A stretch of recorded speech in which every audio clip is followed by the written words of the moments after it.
Roberts, making the news at this time. Authorities have arrested 10 individuals following the murder of WPC Anuska Eversley, who died after being strangled at the San Fernando Municipal Police Station on Sunday.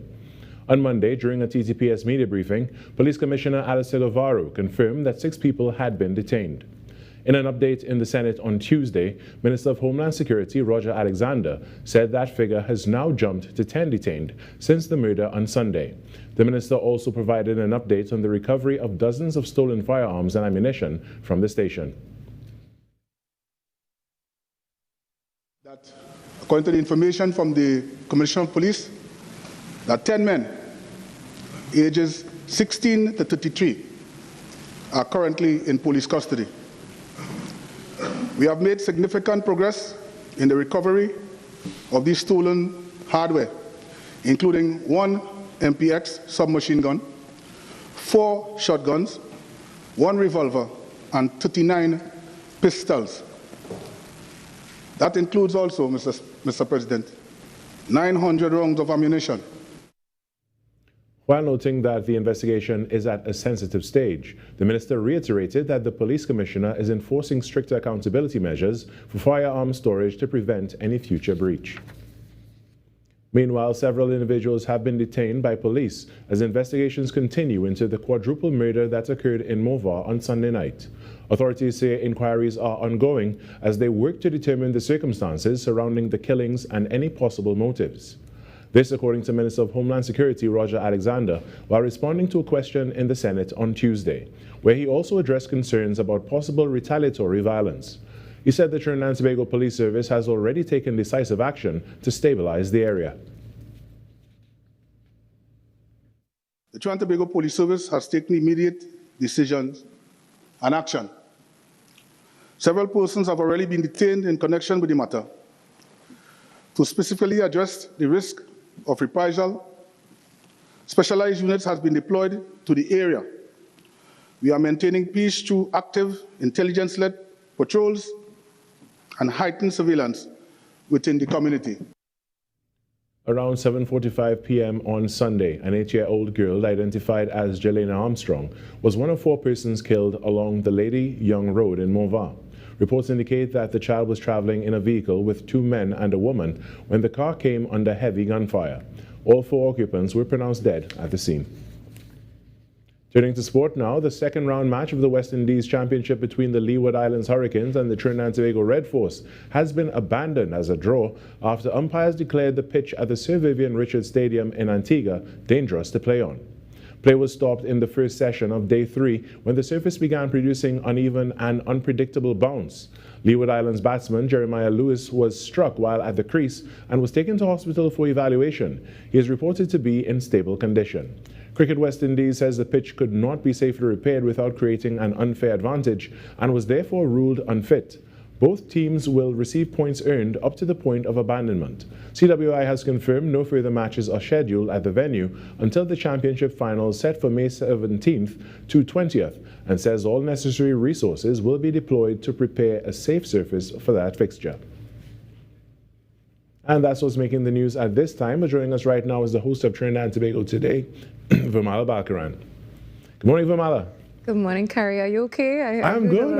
I don't know. I have a frog in my throat, it seems. And it's only when you're about to introduce me. I don't know what happened there. No, it is Earth Day today, Carrie, so happy Earth Day to you. Happy Earth Day. Happy Earth Day. You know, I like this day and I like what it stands for because I'm out in nature a lot, as you know. Yeah. With my right here features and these things. And one thing that I have to note is that at too many of the destinations, at too many of the locations, I see garbage.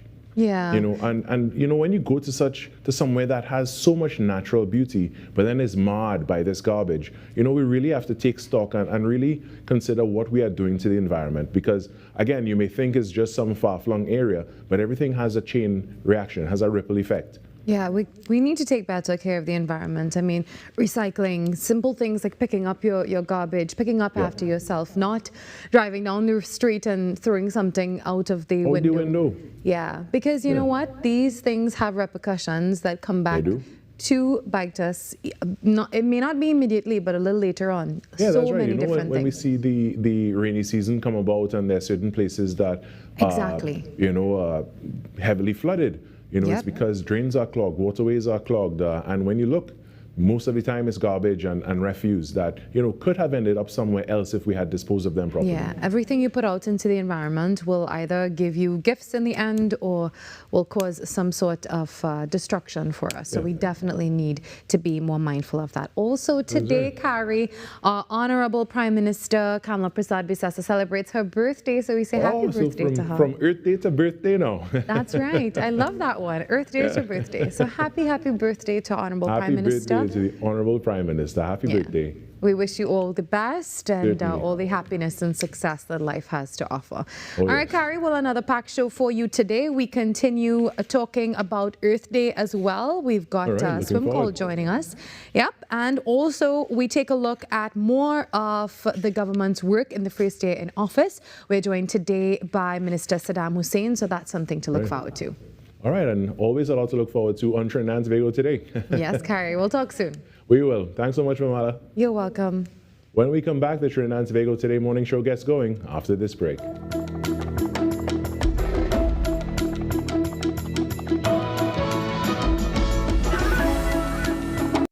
When it matters, we're there, reporting the news as it happens, because your world can't wait. TTT News, nightly at 7. TTT News, committed, accurate, relevant. Barcelona drawing a game, not winning their first set of game. Worried, concerned. Emotional damage is fantasy. What a wonderful finish!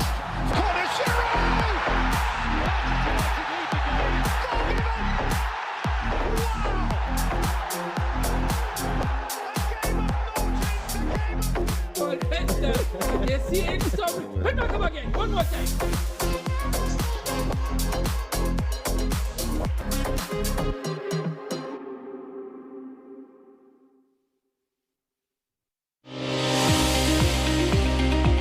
There are a number of risk factors for heart disease, so a lot of attention has to be put towards preventive cardiology. What can we do to reduce the burden due to all these risk factors? Hypertension, diabetes, cholesterol, you need to stop cigarette smoking, you gotta get people exercising. Be viewing Caribbean Medical TV on this station.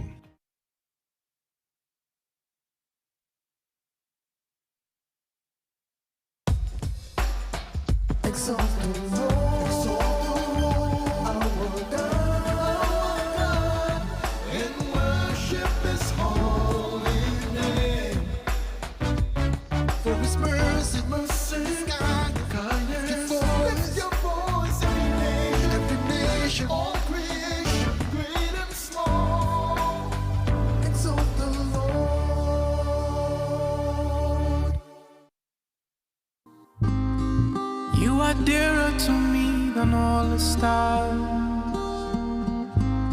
So many wish but never reach. 'Cause when I'm falling and all the world seems dark, you help me find my peace. Oh, shun mi ba fishani. Oh, shun mi ba.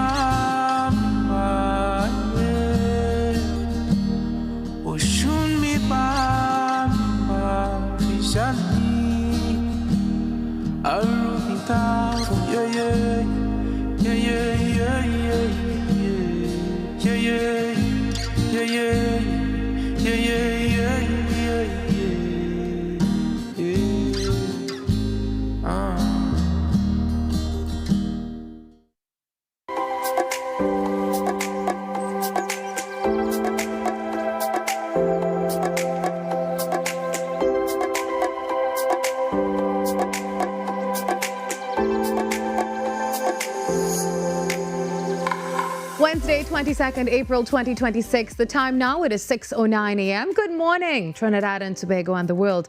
I'm Virmala Balkaran and welcome to Trinidad and Tobago Today.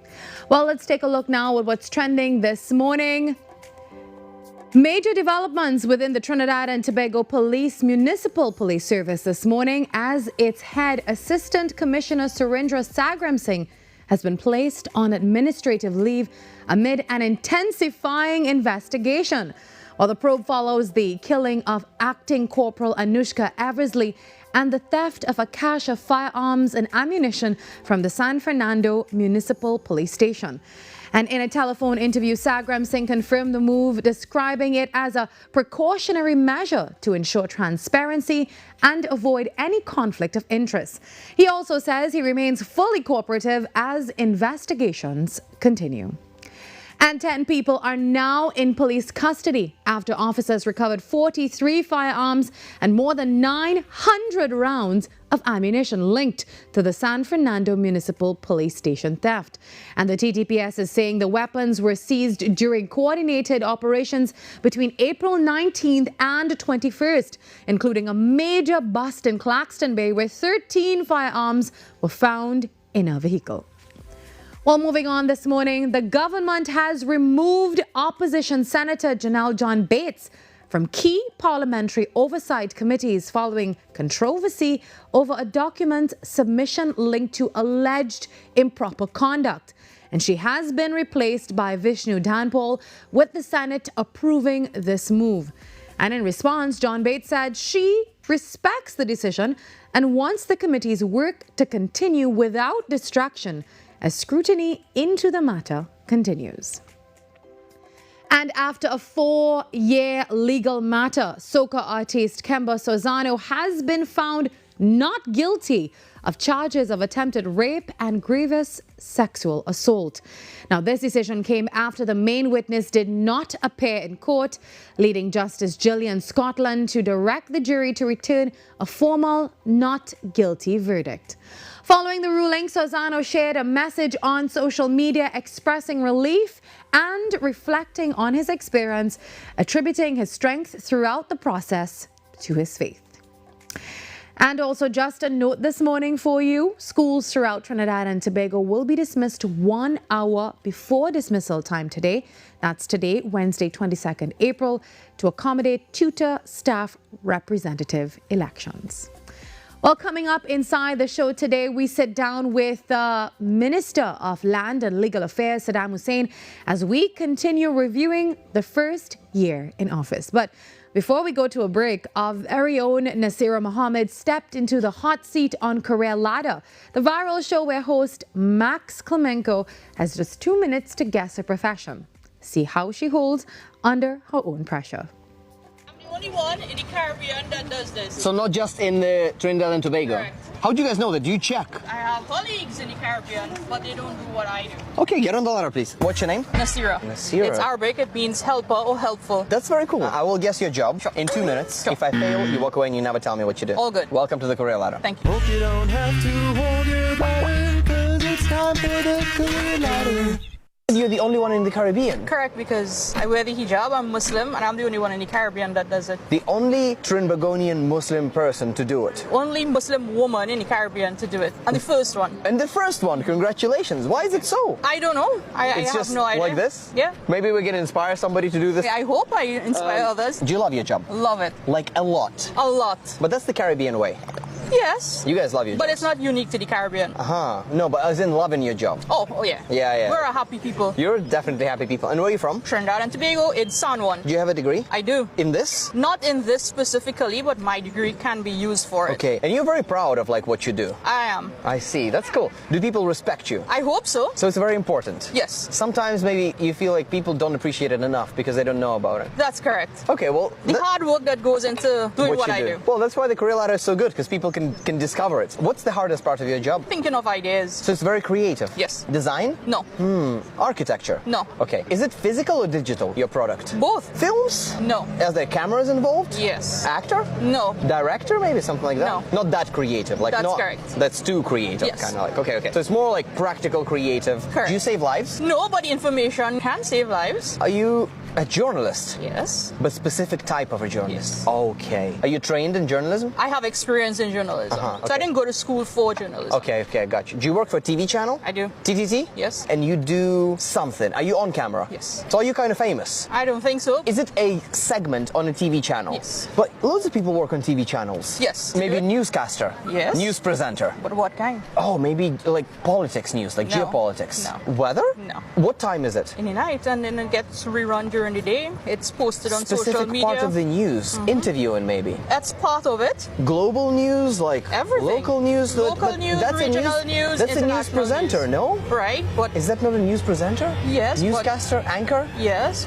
but it's more than just news. It's TV presenter. I am a TV presenter, but I don't just do news. Okay. Well, thank you very much. And maybe I don't know this job. You can either stay mysterious or tell the camera. I'm a sports anchor, sports journalist. Later that evening, Max Clemenco has guest careers from Singapore to Brazil, and now he has added Trinidad and Tobago to his world tour. Nasira Mohammed, TTT News.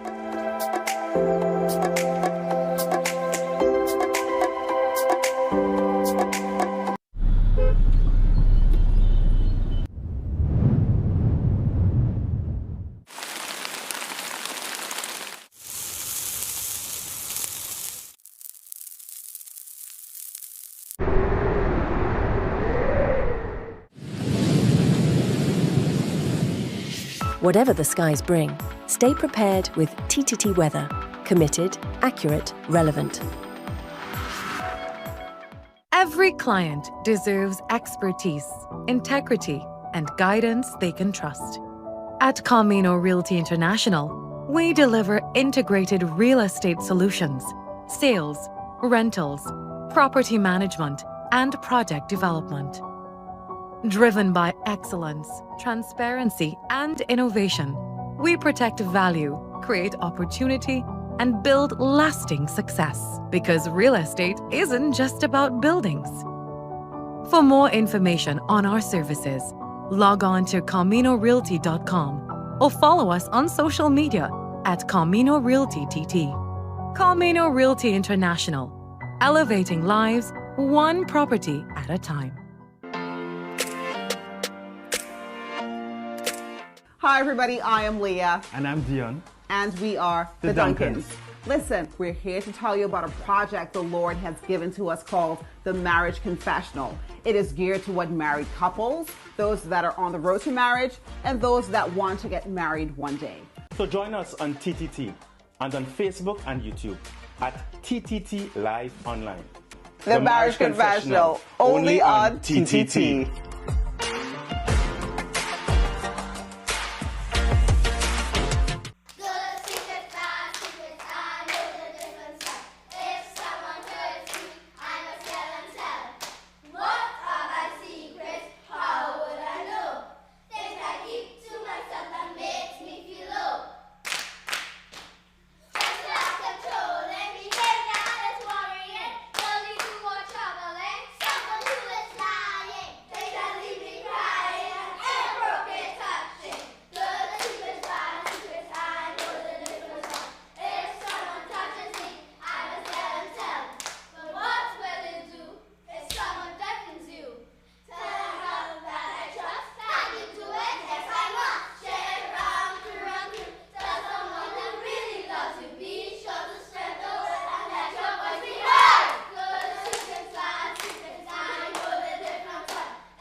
Child abuse is one secret you should never keep.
our focus to World Earth Day, a global reminder of the importance of protecting our environment and taking meaningful action for the future of our planet.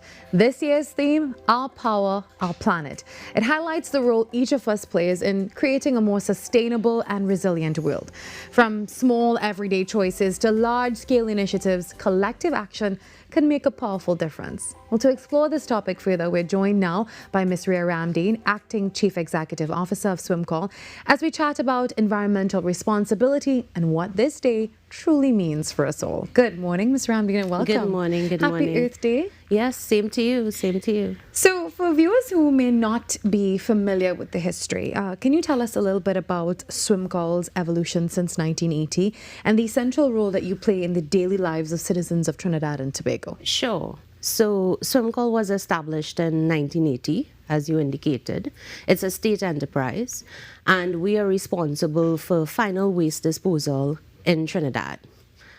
I'm sure a lot of persons would know about SwimCall from the 1980s with the Chase Charlie campaign. And since the 1980s to current, SwimCall has evolved, not just from open air dumps. We now have sanitary landfills, and those landfills are located in Forest Park, Beetham, and Guanapo. We have also transitioned towards national waste collection systems. There are a lot of public education initiatives geared towards sustainable waste management, geared towards anti-littering, all right?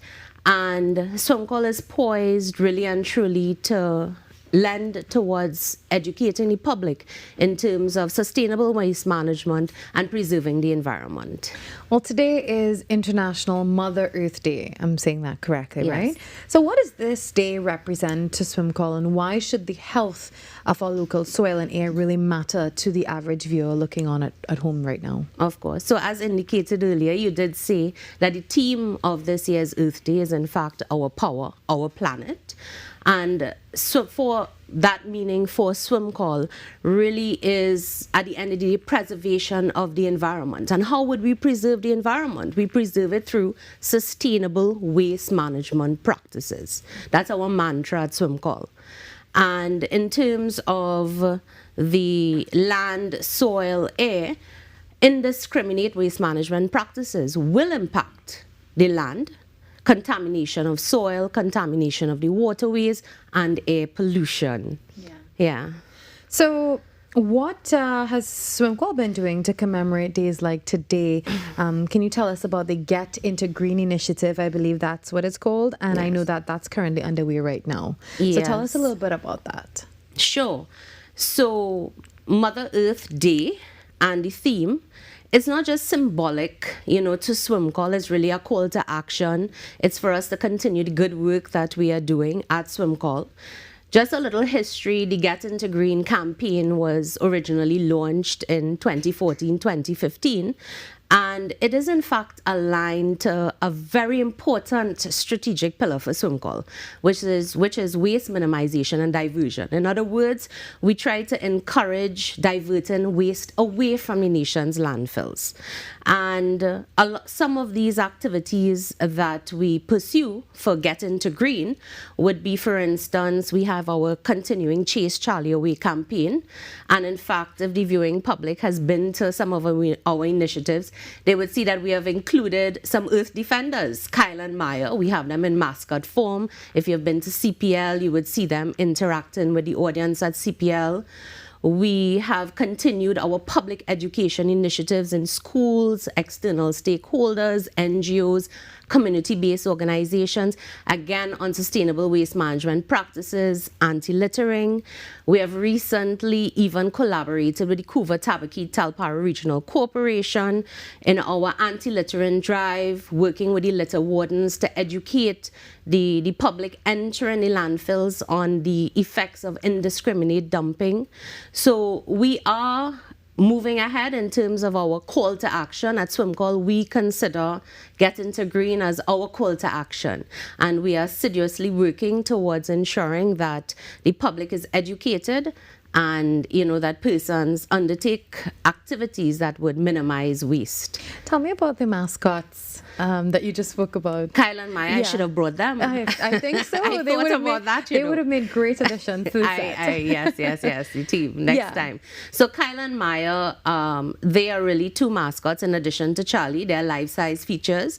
And when we go to events, they accompany us. They assist with the public education campaign. Of course, in schools, they'll be a hit. Yeah, with the school children and so on. So they are there. They accompany us. It's really unfortunate. Next time when you invite us, we'll definitely work with Kyle and Maya. And Charlie too. Wow. Yeah. So they, how long now you've implemented these mascots? Kyle and Maya has been around for the last 5 years or so. Wow. Yeah. So they do accompany us, from time to time. So next time you invite us, and we'll make sure to walk with Kyle, Maya, and of course, let's not forget Charlie. 3 extra seats here for them. Yes. So I know that tomorrow, the Ministry of Public Utilities and SWMCO will be planting trees, I believe, at the Beetham landfill.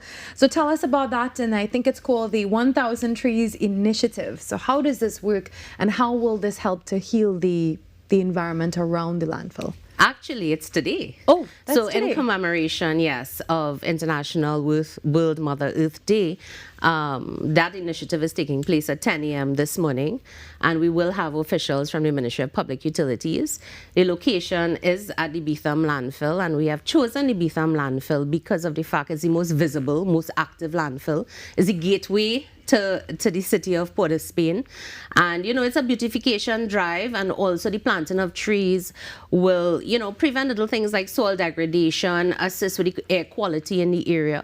So we are actually looking forward to that initiative this morning. Yeah, and you're going to be there as well. Of course, I'm going to be there. So it's going to be a long day. And we will be graced by the presence of our Honorable Shivana Sam, Parliamentary Secretary in the Ministry of Public Utilities, and our Parliamentary Permanent Secretary, Ms. Neela Ramatwaru. Definitely going to be a long day for you today. Earth Day must be yes. a really busy one. Now, beyond the aesthetic planting of the trees, SWMCO is also working on, I believe it's called the Integrated Sustainable Solid Waste Management System.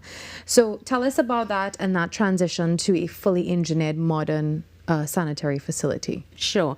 So that sustainable system is very, very important to SWMCO. It's also very important to the government of Trinidad and Tobago. And we would know that the government's manifesto has transitioned into policy. And as part of that policy document, the government has waste transitioning as a regenerative economy. Because globally, let's face it, waste is considered a resource. So with the transitioning towards that system, again, it is towards the movement towards sustainable waste management practices. All right.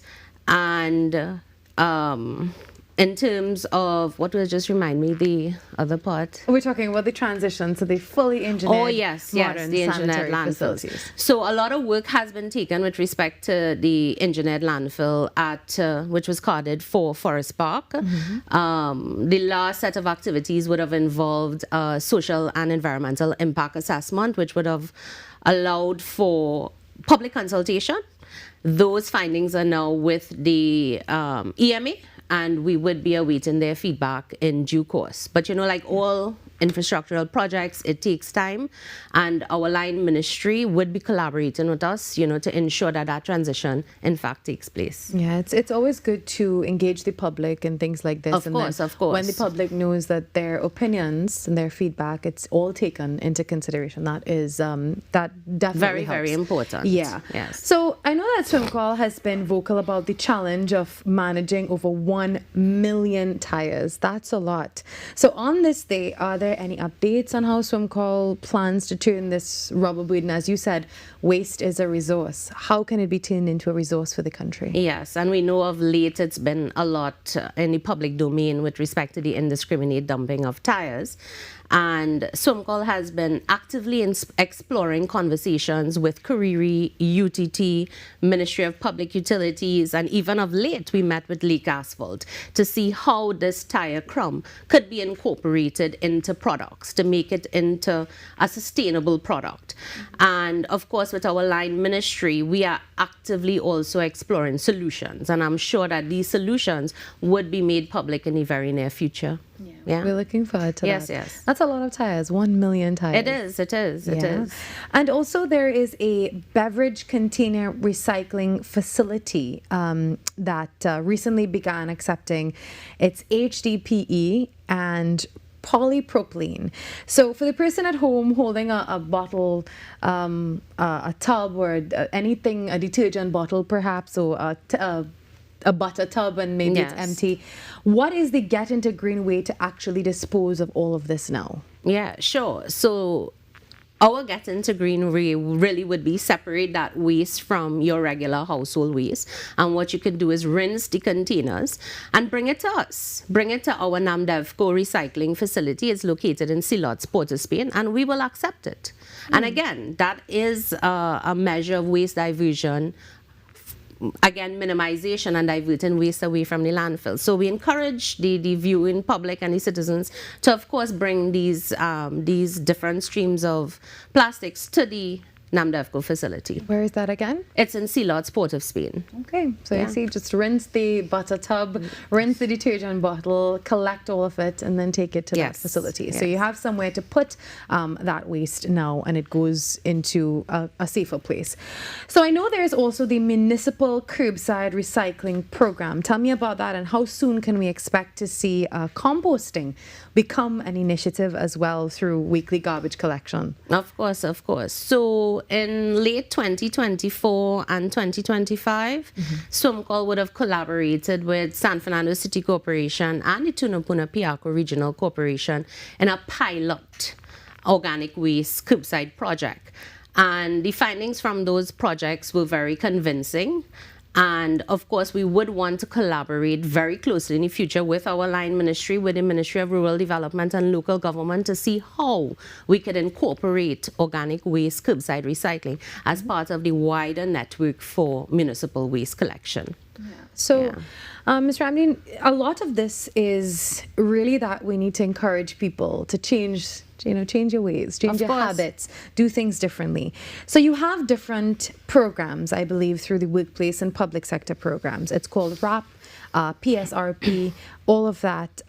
They're encouraging organizations to change their habits. Tell us about that, and why is it important for these sectors to actually get involved and lead by example? Of course. So the PSRP and RAP programs have been part of SWMCOL for the last few years, and in fact, we have been liaising and collaborating with our line ministry of late that we want to rebrand, relaunch this public sector recycling program and incorporate a wider section of the public sector as part of the program. And what we are also looking towards doing is in fact expanding the program.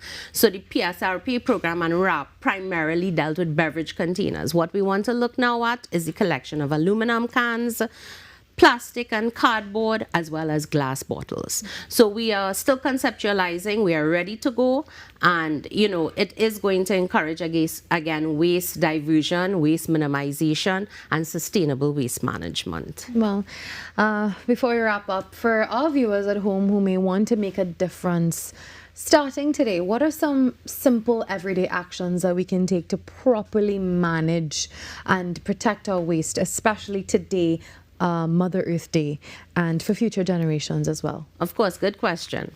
So of course, from a citizen's perspective, the actions that you speak about, they must be small and they must be consistent so that we can achieve something at the end of the day. So what we would encourage at SWMCOL, of course, you would have heard of the terminology reduce, reuse, recycle. So reduce the consumption of plastics.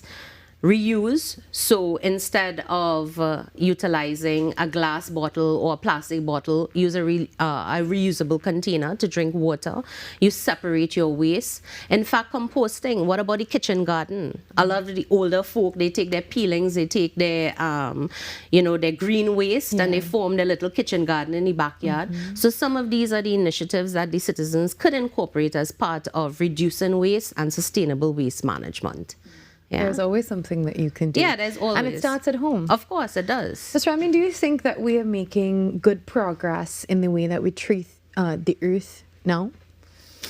I think a lot more can be done. We are making progress, but I mean, from a viewing perspective and a national perspective, obviously more can always be done, because at the end of the day, Earth preservation is very important. And again, we go back to the theme, our power, our planet. If it is we do not preserve the environment, how long are we going to be here for again? How long is the Earth going to become sustainable? You know, so there's still always more that can be done. Yeah. And as you speak about the theme, what does it mean to you personally? Well, again, taking small, consistent actions to ensure that the Earth and there's preservation of the climate, preservation of Earth generally for our future generation, because we all have children. We want to ensure that there is still something sustainable for them in the years to come. Absolutely. Yeah, and what I want to encourage as well, I mean, to the viewing public, from a swim club perspective, become an Earth defender. We promote that call to action, being an Earth defender, a defender of the environment, taking these small, consistent actions to ensure that the Earth is there in years to come. And I invite the viewers to visit our website, visit our Instagram and Facebook page, where we do have information available, you know, and stuff like that. And you can see the mascots there too. Yes, yeah. yes. My favorite parts. I'm pretty sure next we will get to see them on set at some point. Well, thank you very, very, very much for joining me this morning, Ms. Ramdeed. Happy Earth Day to you. And, you know, hopefully that we continue to make strides in this area of protecting our environment for the generations to come. Of course. And thank you again for having me. All right. That was the Acting Chief Executive Officer of SwimCall, Ms. Rhea Ramdeed, as we observe World Earth Day today, Wednesday, April 22nd. While we get ready now to take a short break, and while we come back, the show continues. Also today, look out for the link up. We'll be linking with one of our stations, our sister stations. You have to figure out who that is. If you've been looking every single week, you know exactly who that's going to be. Remember, you can find everything that you see here and more at TTT Live online, at TNT Today Show as well. If you have an idea, if you want to share anything with us, simply email us at ttt@ttt.co.tt, and our social media channels are listed on the screen.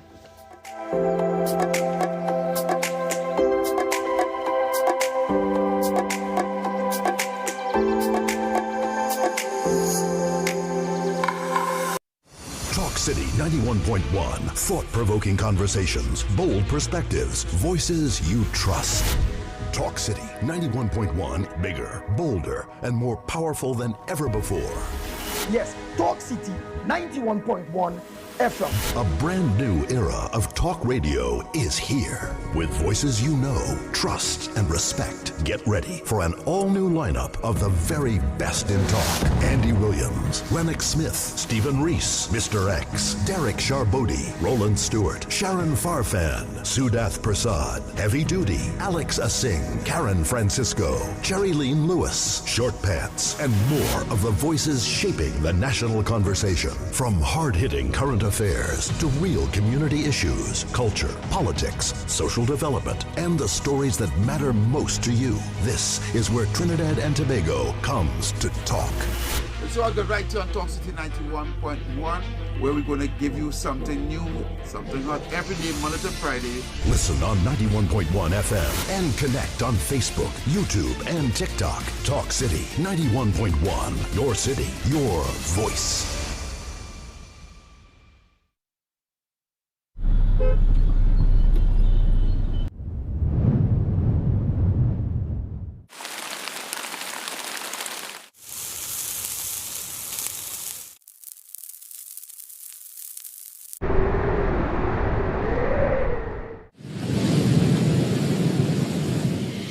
Whatever the skies bring, stay prepared with TTT Weather. Committed, accurate, relevant. It's that time of the year again, my friends. Feel it in the air.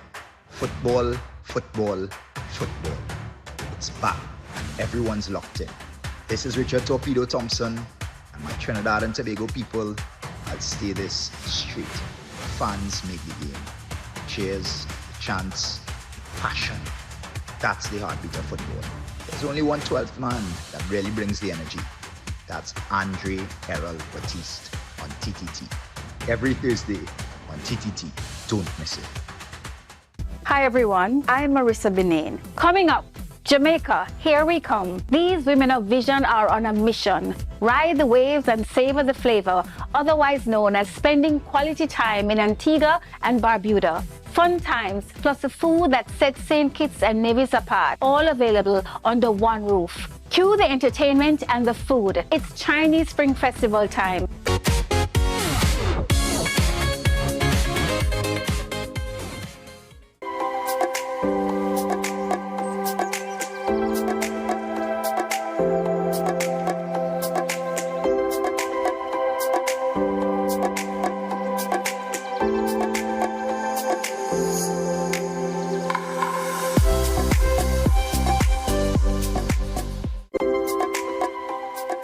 Well, in today's first installment of the Mandate Year 1, remember we have Minister of Land and Legal Affairs Saddam Hussein later on in the show.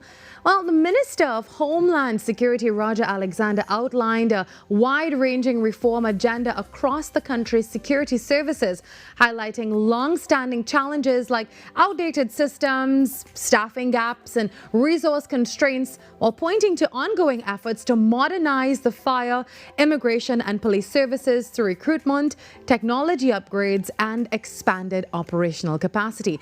Check out this exclusive TTT Limited interview.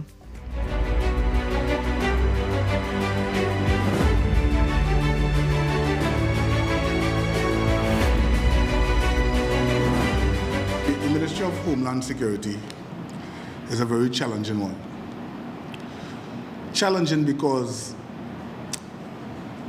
nearly all of the institution was left behind in what I deemed very ancient technology, lack of human resource, lack of leadership at times. But my purpose here as a minister, with the guidance and vision of my Prime Minister, as Kamala Prasad, we intend to fix them all. All right, so let's start it very early when I was given the responsibility of the Homeland Security Minister. I recall going to Parliament really for the first time and all of these things. And one of the things I did very early, I looked at the fire services. I'll tell you why. At the time we were in the dry season, at the time when we were elected, if you remember. And we were still in the dry season, and I said, you know what? What's going on with the fire service? When I went and have meetings with them, I couldn't believe that we would have had a fire service, or we could have a fire service in that deplorable situation. So I decided to fix early. What can I fix early? I looked for the low-hanging fruits. And one of the low-hanging fruits was that of human resource.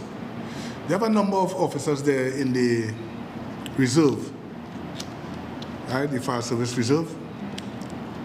I spoke to my Prime Minister, and she endorsed it almost immediately that we would absorb them into the regular fire service. And since we're on the fire service, you know, a lot of changes have been made.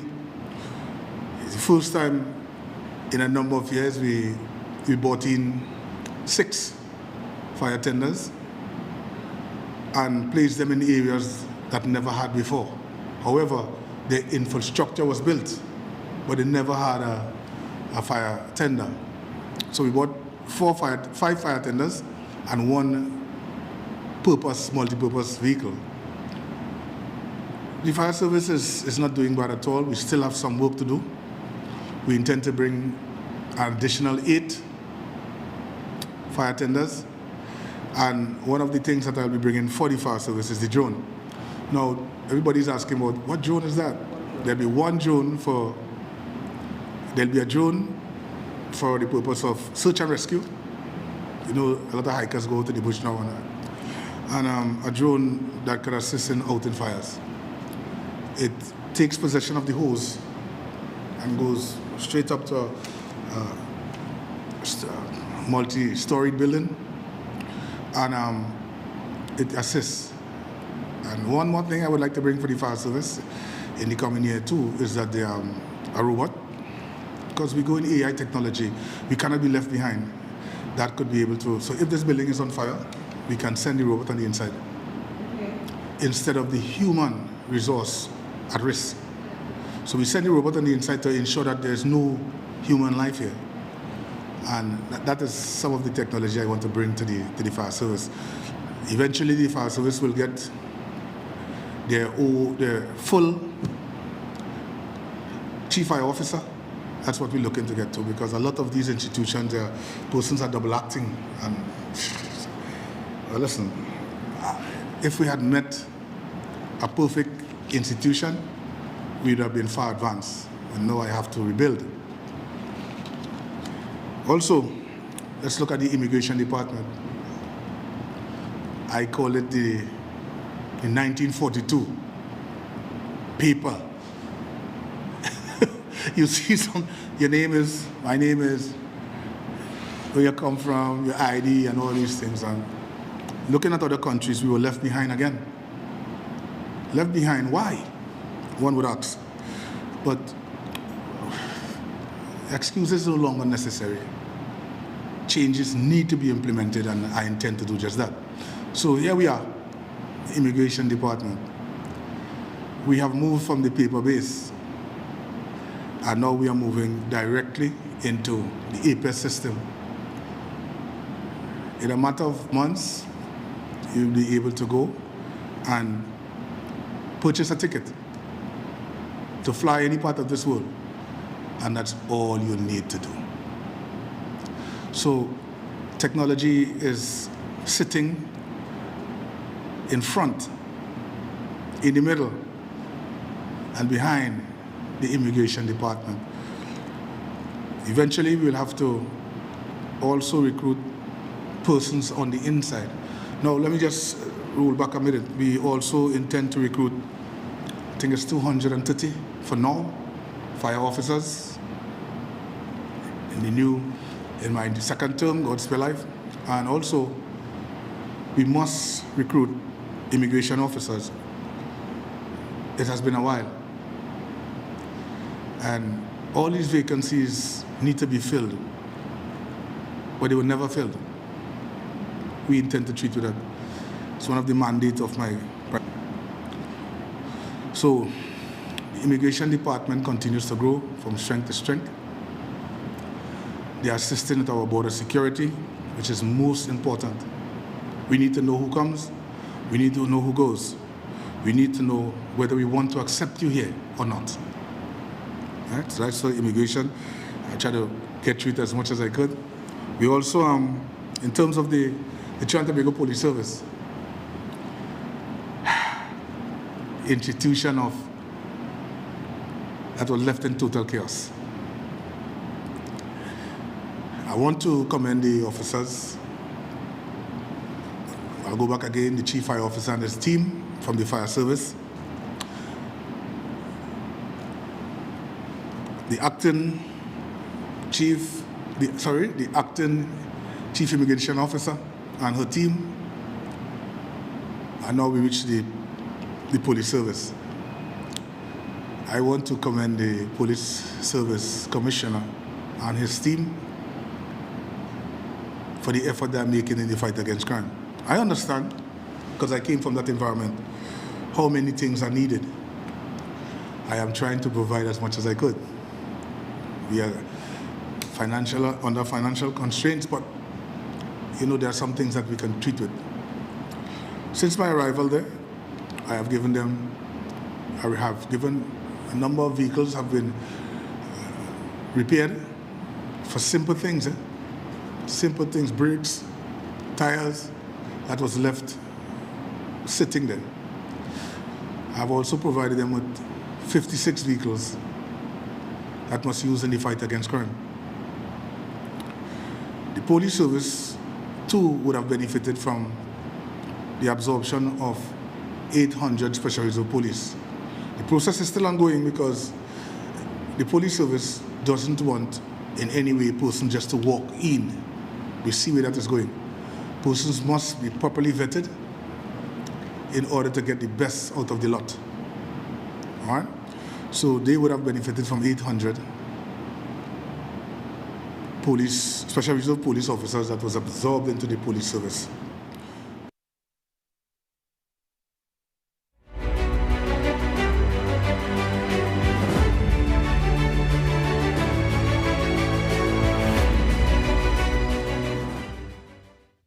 Well, you can see more from the Minister of Homeland Security on TTT, where he breaks down the scale of financial pressure facing the police service, including a multi-million-dollar debt burden that continues to impact operations and resources. And he also touches on what's next for the recruitment drive and the wider reform agenda across the security services. Well, we are getting ready very shortly to interview the UWI St. Augustine Guild of Students and the president and secretary, that is, because a new guild executive has been elected at the University of the West Indies, St. Augustine, with Joshua Jitta taking the role of guild president and Johanna Julian as guild secretary. Well, their leadership comes amid calls for stronger accountability, improved communication, and better student representation. Well, we speak with them now about their vision for the guild and the changes students can expect. Good morning to you both and welcome. Good morning. Good morning. Well, congratulations. Let's start with that. Thank you. What does this win mean for both of you? Do you want to start, Joanna? You just start. All right. I would say the win, well, to preface that, this was the highest voter turnout we've had in the Guild of Students at UWI St. Augustine, period. So that win isn't just about myself, Johanna. It's for all the students. The students have given us a mandate on what they expect, and the fact that we've had this level of participation, which is something we were encouraging, not simply encouraging students to vote for us, but to vote, period. I'm excited. I'm very, very excited to work for the students in service of the students, and I know Johanna feels the same way. Yes. Johanna, what about you? What does this mean for you? This win means that the students believe in us. It means that they heard our plans and we heard their experiences, and that they believe that we can make a change for them. Now, what are your immediate priorities as guild president? Well, I know you mentioned that we are the new president and secretary, but we haven't been inaugurated yet, so we are still the incoming president, incoming secretary, incoming council. Upon inauguration, my primary focus alongside the Guild Council will be the collection of student voices. That's what I ran on. That's what we intend to do. So what I said consistently throughout the campaign period was the collection of student voices does not end on election day. It begins there. So we've collected the student voices. They've decided what they want in their leadership. They've decided who they want to carry the guild forward. And now we need to collect their voices continuously to see how our leadership is doing, for them to hold us accountable, and so on. Because you campaigned on accountability, well, heavily on accountability. So what changes will students see under your leadership? For one, again, we're going to be collecting their voices. So let's say an issue arises out of the blue. They expect that they will be consulted first. We are not going to simply make decisions without consulting them. The entire student body, at least as many as we could reach through the different communication networks that I've established over the past couple of years at UWI. Apart from that, another heavy part of the campaign period for me, alongside Joanna and so on, was student welfare. So in the early days, we're going to be setting up certain student welfare plans that could roll out during the summer period and, well, the next academic year, starting from September. Yeah. Well, Johanna, tell me, what will be your main focus as Guild Secretary? My main focus is communication and transparency. So this would look like, one, collecting the student voices, as we said, and I plan on doing this through having a forum where students can reach out to me directly. And for me to communicate with the students, I plan on getting this done via social media and just ways that students are actually involved already, which is mostly social media, honestly. Yeah. So now the burning question: how do you plan to unify your students after such a interesting election? Well, I don't know how much you were paying attention, but it was definitely an interesting election. The idea of unification being necessary is to assume that division exists. I personally don't think there is a great divide within the student body. It's more to say that students have different interests, and when it comes to that, they have different interests in the type of leadership they want. However, we intend to hear all students, every single student. Once we are inaugurated and take office, they would be able to reach out to us. Even now, students could reach out to us, tell us how they feel, what they want to see more of, what they think they're not being heard on. And the fact of the matter is, through strict communication lines and giving the students the opportunity to hold us accountable, to tell us when we're not performing the way they want us to, and maintaining strong relationships with administration as well. That is how we intend to unify and continue a unified student body throughout the tenure. Now, how do you plan to rebuild trust in the Guild? I think trust exists. It's really a matter of continuing the trust that we have, maintaining that, and strengthening the already strong trust for the most part. Because while there are things I would disagree with on the past council and past decisions made outside of my current office, which is the National Affairs Chairman on the Guild, I do think this current council has done quite well in strengthening relationships and building trust with the student body. The incoming council's job and responsibility now is to maintain that and grow that. So again, through communication, having events on time, and especially having general meetings or special general meetings in certain circumstances with the Guild of Students, making those meetings available through hybrid means, or students can come in person as well. That is the main means of maintaining and increasing the amount of trust we have. Yeah. Now, transparency is a really big part of your job, Johanna. So how will you achieve that in this? Well, I would achieve this by being very accountable. The students know the plans that we have because we were very transparent with it from the beginning. So they are able to hold us to everything that we said, and they have ways to reach out to us to hold us accountable for every action that we said we're going to do. Well, Joshua, before we wrap up, what is your message to the students this morning? A brief message about the new executive and what to expect. So, for the incoming executive, a message that we have is our willingness to serve. We deeply believe in pluralism, so we are not gonna, slight or be disingenuous to anyone who has a different opinion to us. If you have a conflicting opinion or opinion contrary to what we believe, bring it forward.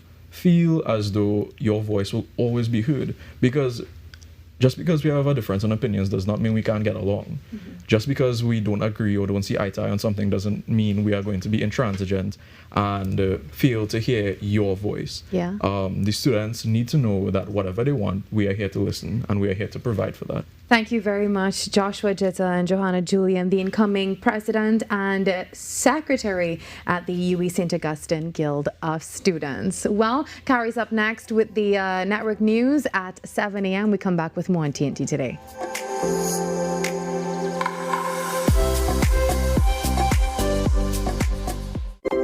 From all over Trinidad and Tobago, Anil wrapping roti at lightning fast speed. Sandra nailing every order in her hardware. Lisa, who is in sync with style. There is no buffering at her boutique. And Dr. Alex filling prescriptions with care. They're all part of the 5,000 strong businesses connected and growing with reliable, high-speed service from Amplia. Now it's your turn. Because with Amplia, you're in good company. Amplia Business. Every client deserves expertise, integrity, and guidance they can trust.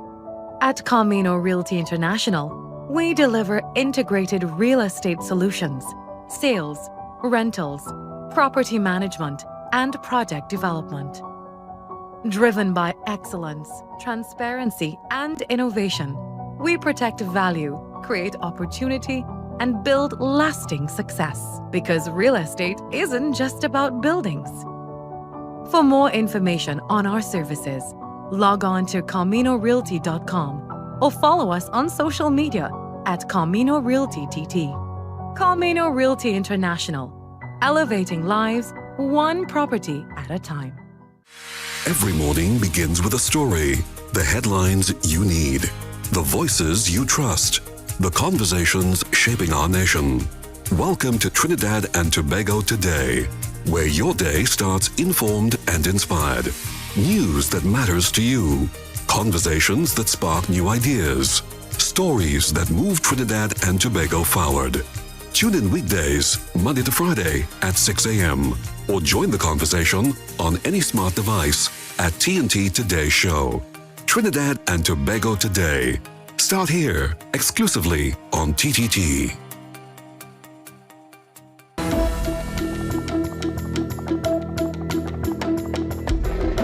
Good morning. This is your TTT News Update. I'm Carrie Roberts. Making the news at this time. Following a government decision to remove her from committee assignments amid controversy over alleged misconduct, opposition Senator Janelle John Bates has been replaced by Senator Vishnu Danpal on two major parliamentary oversight bodies. Leader of Government Business in the Senate, Daryl Aloha, tabled the motion on Tuesday to remove Senator John Bates from both the Public Administrations and Appropriations Committee and a joint select committee. All members of the Senate voted in favor of the move.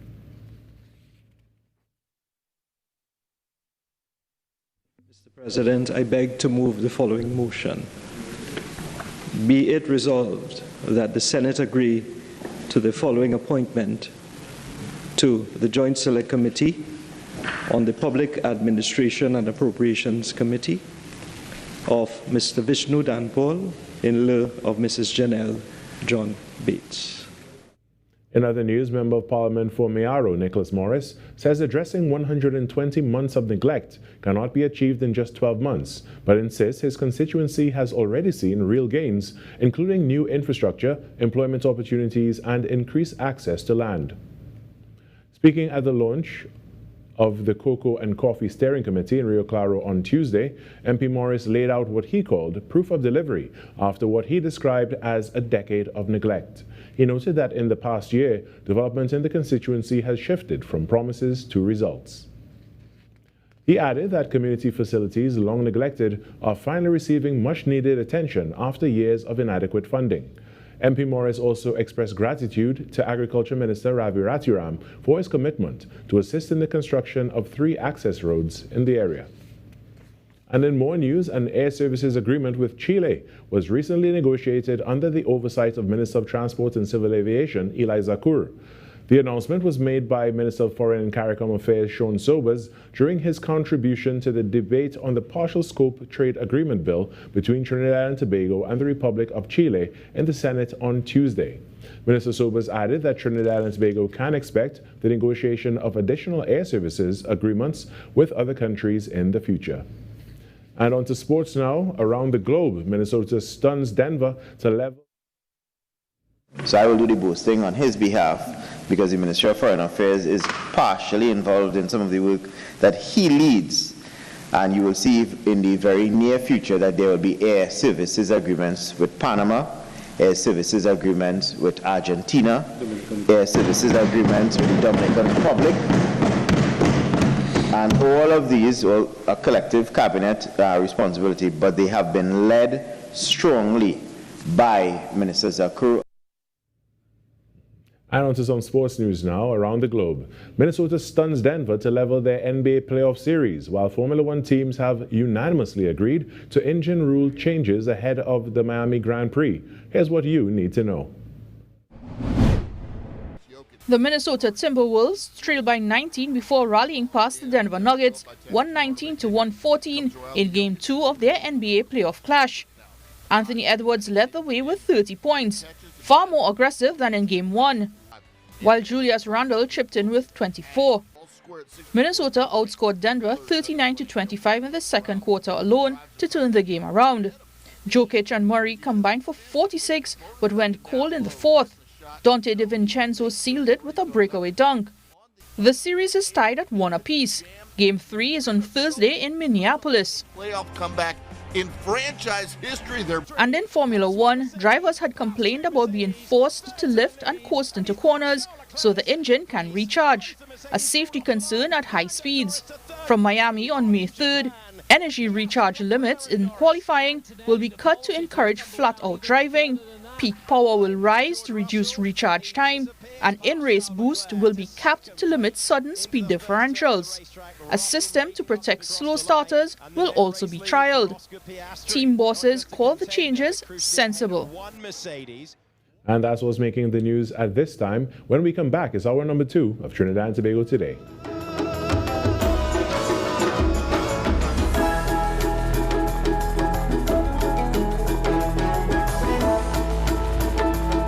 The plays that shake the arenas. The stories that move a nation. From football to cricket, track to tennis, every win, every rivalry, every headline. This is where Trinidad and Tobago come for sports. TTT Sports. Committed, accurate, relevant.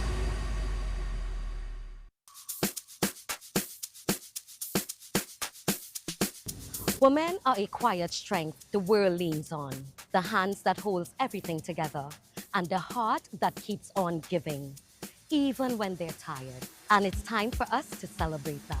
I'm Yasha Mani, your host of Majestic Makeover, the series which uplifts and transforms the lives of everyday women who've carried so much for so long. In this season, we're looking for women like these, women who have endured, women who survive, women who keep on going, no matter what.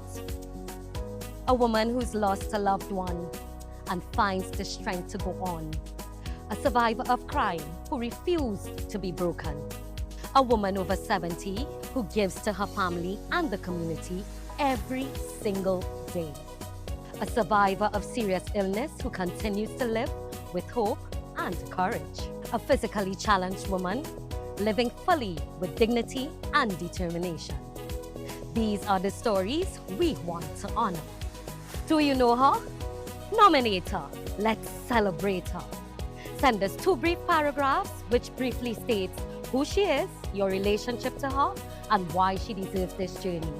As well, send us your contact information.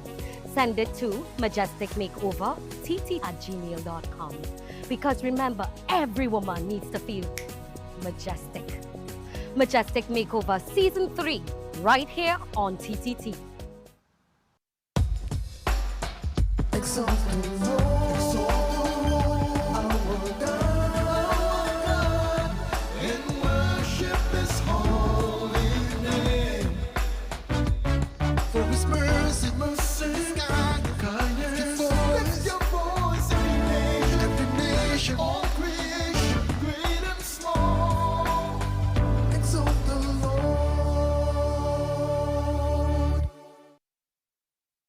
The Mother Church of the Anglican Diocese suffered significant damage during the earthquake of 2018.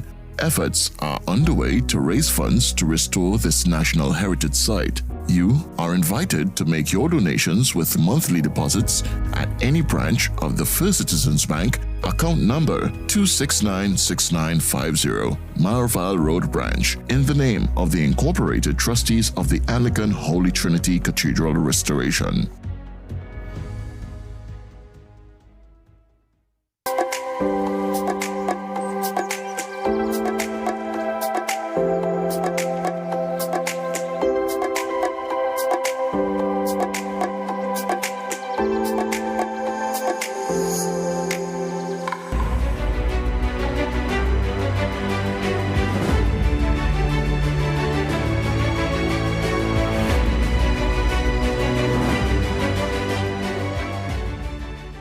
Well, this morning we continue our in-depth look at the government's first year in office, and we turn now to a ministry that has been at the center of major structural reform touching everything from land ownership and housing to legal services and national development.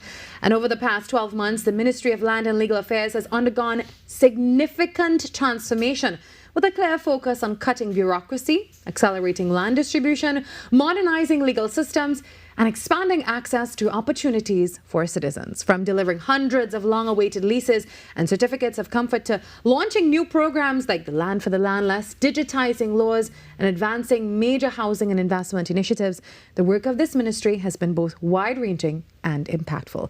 Well, joining us now is Minister of Land and Legal Affairs, Saddam Hussein, as we examine what has been achieved so far and what comes next. Good morning, Minister, and welcome. Good morning, Virmala. Also, good morning to Trinidad and Tobago. And I'm happy to be here today, especially on such a blessed day, as we celebrate the birthday of our Honorable Prime Minister. So I want to take this opportunity also to wish our Honorable Prime Minister, Mrs. Kamala Prasad Bisesa, a very warm and happy birthday today. I echo that. Happy birthday to our Honorable Prime Minister. So, Minister, once again, thank you for joining us this morning. It's been just over a year since you took office. What has that journey been like for you personally? transformative. I must say that before becoming a minister, I would have spent several years in the parliament, since 2017, serving in the Senate, then being elected in 2020 as a member of parliament for Baratory San Juan. Unfortunately, we went into opposition, and then in the 2025 elections, I was then appointed the Minister of Legal Affairs, and now the ministry has been transformed into the Ministry of Land and Legal Affairs. So in your opening remarks, we did in fact transform from real property to also legal and intellectual property. So it's a very wide-ranging ministry, very vast in terms of its mandate. So it's quite a lot of work that has to be done. We have several state enterprises that fall under the ministry. So we are in the process right now of ensuring that we streamline land processes, because at the end of the day, we don't look at land as just somewhere you live. We look at it as an investment. We look at it as a future. We look at it as generational wealth for the people of Trinidad and Tobago. Yeah. So now as we're kickstarting this conversation on land, let's start with the residential leases that have been delivered to former Caroni workers. What does this milestone mean for beneficiaries who've waited many years for this? Yeah. So about 23 years now, the Caroni 1975 company was closed by a former government. Part of the visa package was promising those workers 23 years ago 1 residential lot and 2-acre agricultural parcels. When we demitted office on the last occasion, there were several sites in which we would have developed and so on for the distribution of the residential lots. Because you're not just getting a piece of land, you're getting an approved parcel of land. When I took office, that was one of the first things we looked at forming part of our manifesto promise. And then I realized that there were simple things such as awaiting approvals. The developments have been substantially completed in the 2010-2015 period and left to rot for 10 years. We immediately got to work, and that is why within the first 100 days of office, we distributed over 300 leases to ex-Caroni workers. Then we had another tranche coming with about 200 leases, so we have about over 600 or so leases so far that has been distributed to former Caroni workers after waiting 23 years. I would like to invite you one day to come to one of those ceremonies. And when you hear the testimony of those families, because sometimes you see a generation that is forgotten, which are the workers of Caroni in 1975, but also you see their families. And it's an emotional moment, especially for those persons, simply because their loved ones who would have toiled are no longer here to receive what was promised to them. So that moment is very emotional, but at the same time, rewarding and fulfilling, because they were able to benefit from their ancestors, their grandfather, their father's hard work, their mother. So we at the Ministry of Land and Legal Affairs is making this promise a reality. We have several sites remaining. I'm told we have just over maybe roughly about 2,000 more leases that we have to get done. We have already identified the sites for those leases. We are going to start the work through the EMBDC, which has a mandate to complete those sites, and we are going to get the work done. Very, very shortly, work will restart again on those sites, so therefore we can accelerate the distribution program for the ex-Caroni workers. Yeah, and also certificates of comfort have been issued to, I think, over 200 occupants as well. So let's talk about that. Right. So under the Ministry of Land and Legal Affairs, we have something called the Land Settlement Agency. The Land Settlement Agency is set up by an Act of Parliament, and that is one of the statutory authorities that is placed under the Ministry of Land and Legal Affairs. And I'll give you some example of why it's here. The certificates of comfort is where persons who are earmarked in what we call a designated area. So for example, there's a part of Trinidad under the Act is designated as a squatter area. The LSA does what we call squatter regularization. So therefore, you take care of a particular sector of society that requires the assistance. You may not have the means to purchase lands and so on, but they have been occupying these lands. So what the LSA does is that they look at the historical holdings and so on of the parcel of land, the occupation, and thereafter they would then give them certificates of comfort once they're in compliance. And then from the certificate of comfort, we don't stop there. There's a very small fee that they purchase the lands for, and we give them a 30-year period in which that they can purchase, and then we move them into a deed of lease.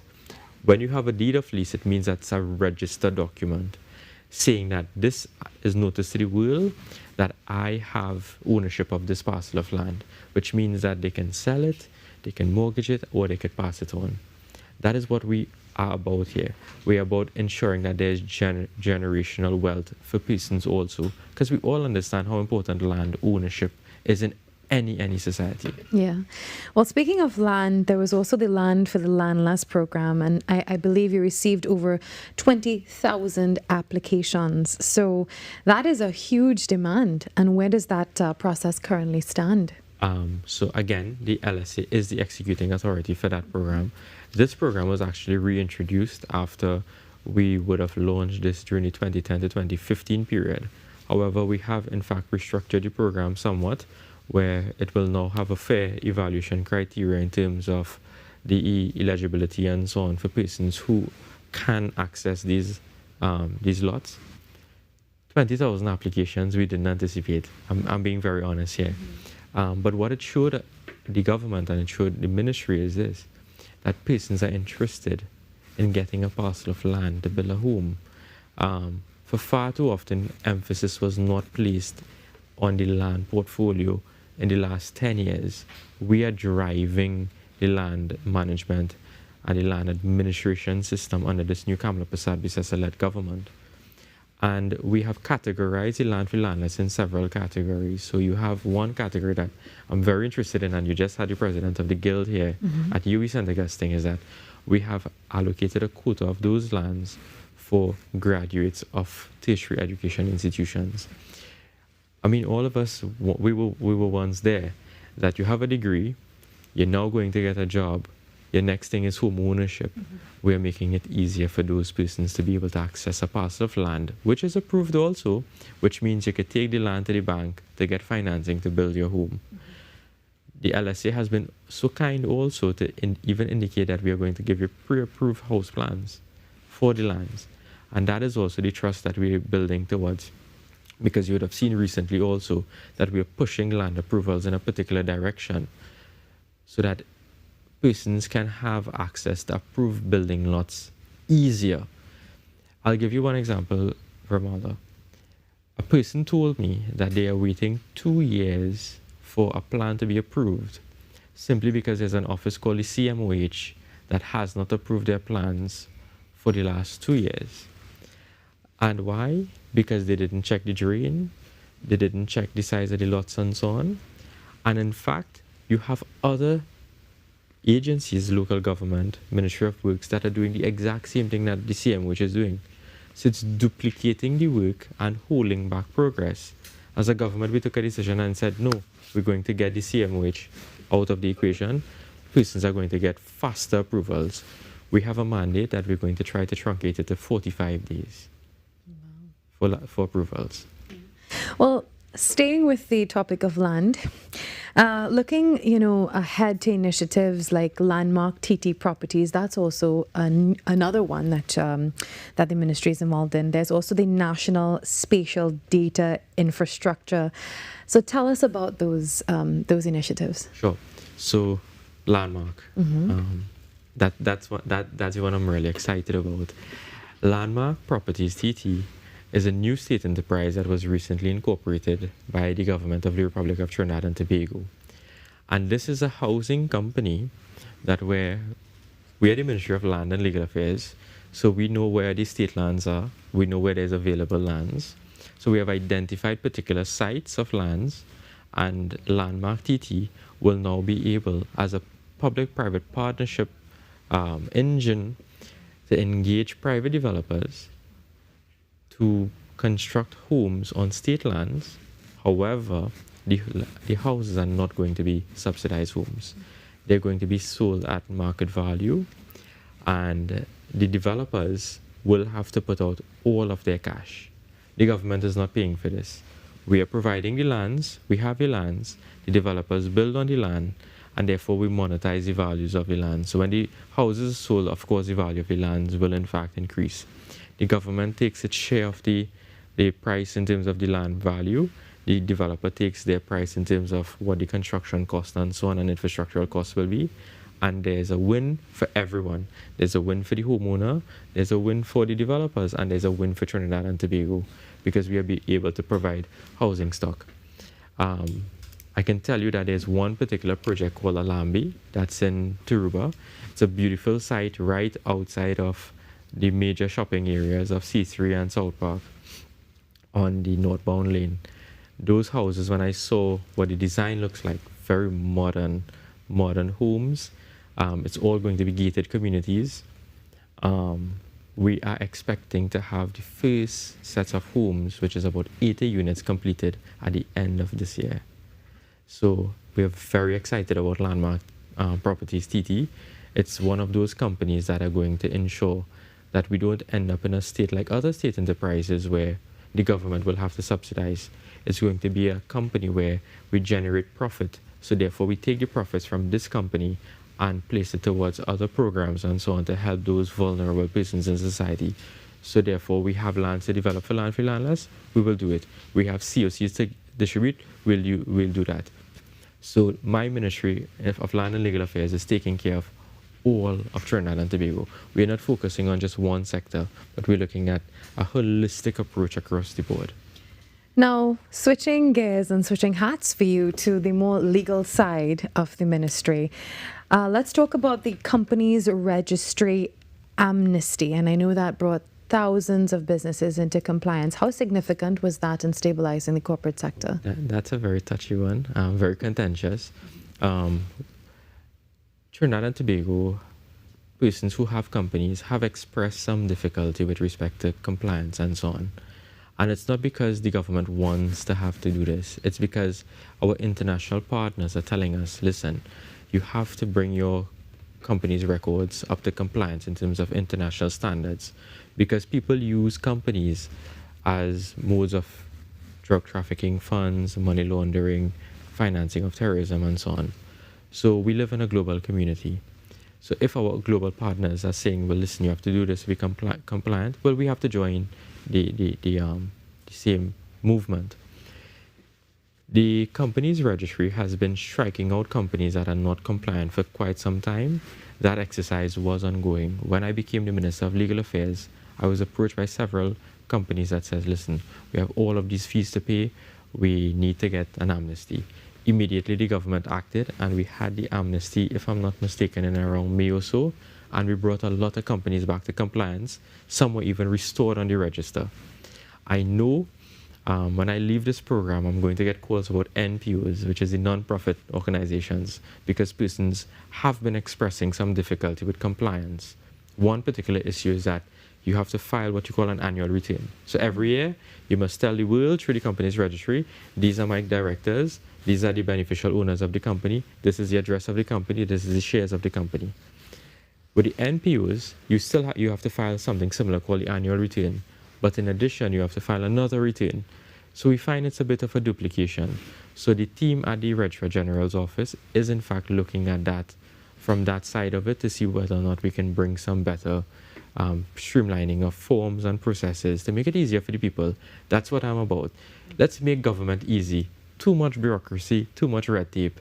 I often tussle with the public servants because I say, you all need to stop this bureaucracy. Let's just get the work done. And that's what we're doing at the ministry. Yeah.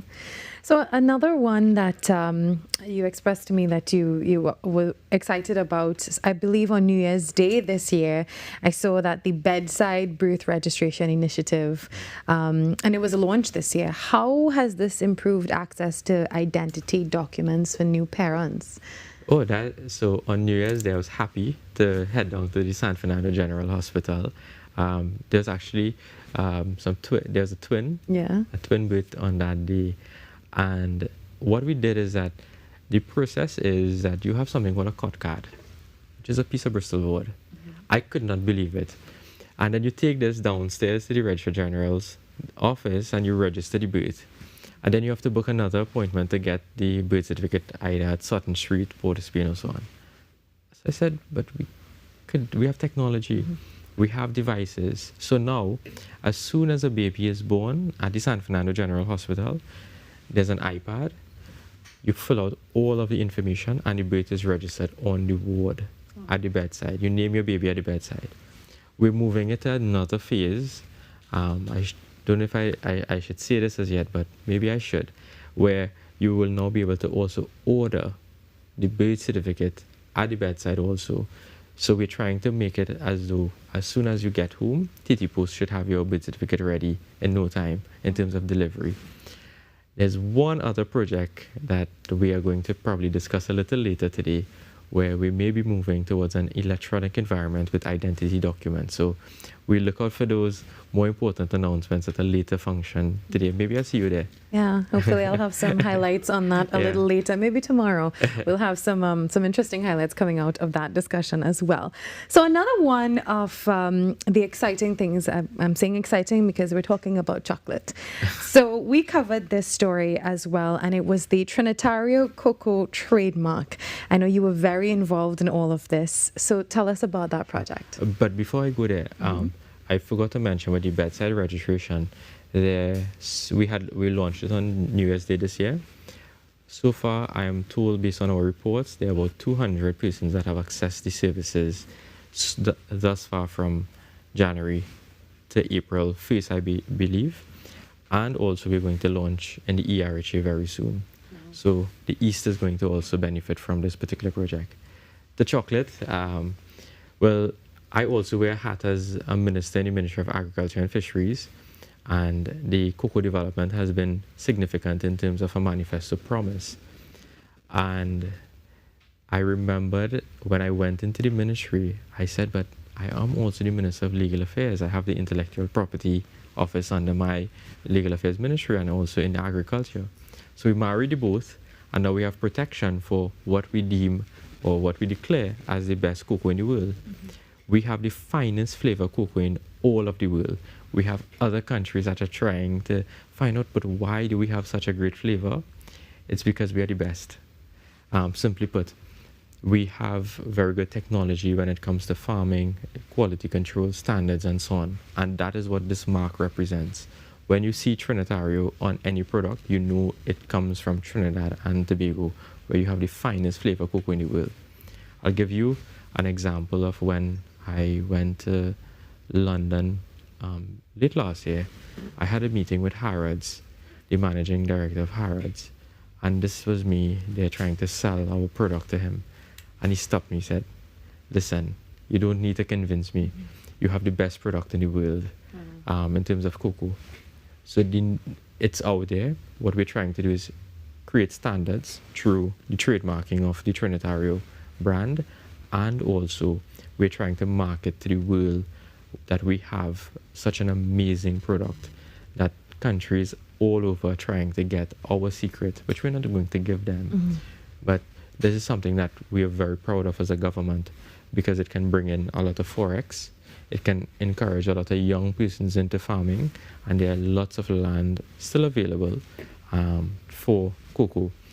We have a newly appointed cocoa development company that is also within the trust of getting partnerships with other international brands and so on, and even local brands, to see how we could push development and production of cocoa, because it has fallen significantly since we left office. So what we're trying to do is increase production and so on. Well, Minister, what can citizens expect over the next year, the coming years, all of these reforms continue to roll out? So the one that we're looking at focusing on is the National Spatial Data Infrastructure Framework. Big words. Simply means you're going to get your lands quicker. Before the Ministry of Land and Legal Affairs was formed, you had the Ministry of Agriculture, Lands and Fisheries dealing with state lands. You had the Ministry of the Attorney General and Legal Affairs dealing with the Land Registry. You had the Ministry of Finance dealing with valuations. You had the Ministry of Agriculture dealing with surveys and mapping. And then you had 3 different ministries having to speak to each other to give someone tenure. Prime Minister in her wisdom said, no, we can't continue like this. We placed all under one ministry to streamline the process. So now, with this plugging everybody onto the same user or platform, it would mean that we have quicker processing times. So therefore, we are going to build out a GIS system. We looked at the Ontario model, which we want to move to. So therefore, land transactions become easier in Trinidad and Tobago. Where you pull up a map of Trinidad, you're able to click on a parcel of land. It can give you who is the owner of the land. Based on the type of transaction, you get access to see what the value of the land may be. You have your cadastral sheets can be integrated. Approval processes can be integrated. And that's simply by just pulling up a map onto the internet, clicking on it, and getting all of this information. Something that we are very focused on because it can assist with us checking land stock. It can assist with us with respect to, besides checking land stock, with creating transactions at a quicker, efficient, and even safer way, because there's a lot of land fraud in Trinidad and Tobago. You see it reporting all the time in the news through court actions and so on. So these things will now show certainty of title. So therefore, when you do a land transaction, you have to pay what you call stamp duty. That's the taxes to the state. You have to get the lawyer to draft the agreement for sale. Then you have to draft the deed. You have to get a valuation report, submit it to finance, get the assessment, send down the clerk to pay through a check. From the check, you bring it back to the Registrar General for registration. So those are how many steps you have to go through. We want you to be able to click on the screen and it automatically tells you what your stamp duty will be if you're going to purchase this land and use online payments. So we are moving towards modernizing all of these land transactions. Well, Minister, before we wrap up, I have to ask you, out of all of these achievements over the past year, what are you most proud of that you were able to accomplish over the past year in government? What my proudest moment, I must tell you, is helping my people of Vartarasanwan. Government is here, government will always be here, but being a member of parliament and assisting your constituents is something that I take a special pride and privilege of doing. All of these good projects will help everyone, even my constituents. But when I can help them with jobs and I can help them with their road infrastructure, right now we are undergoing massive cleanup exercises in the area. I want my constituents to also feel happy. And I think that is one of the most significant achievements, is that being able to help the people who helped me be in this position. Without them, I can't be a minister. So I always believe in giving back. We have a lot of sporting projects coming up for the young people. We have a football tournament coming up very soon. We want to get some sporting facilities in the area and so on. So, well, Minister, thank you very much for joining us this morning. Definitely a half-hour conversation of all the achievements, and there's so much more that we can continue to talk about. But we are so happy to have had you here on Trinidad and Tobago today this morning. We hope to see you again on the show. But time flies. Yeah, time really does fly. All right, that was the Honourable Minister of Land and Legal Affairs, Minister Saddam Hussein.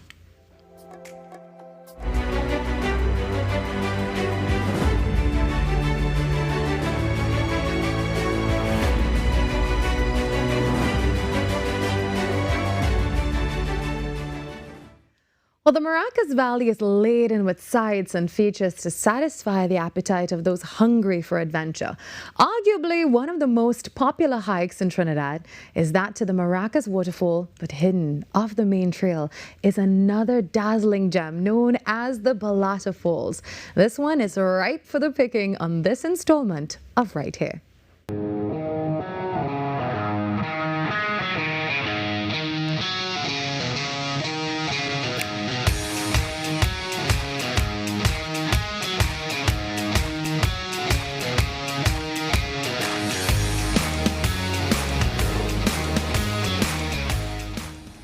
This trip takes us to the old capital, St. Joseph, or San Jose as the Spaniards called it.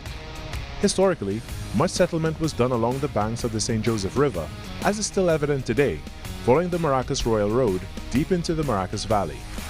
Numerous tributaries feed the markedly larger St. Joseph River, and one of these finds its origin at the same spring that feeds the Maracas waterfall. To get there, taking the aptly named Waterfall Road will point you in the right direction.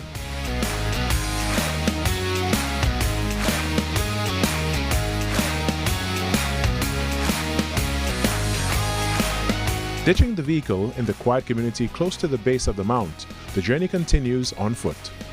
With the serenade of birdsong as nature's theme music in the background, it's uphill from here. Paved pitch roads quickly change into wide stony walkway with a somewhat gentler gradient and flanked by mature trees on either side, providing much shade.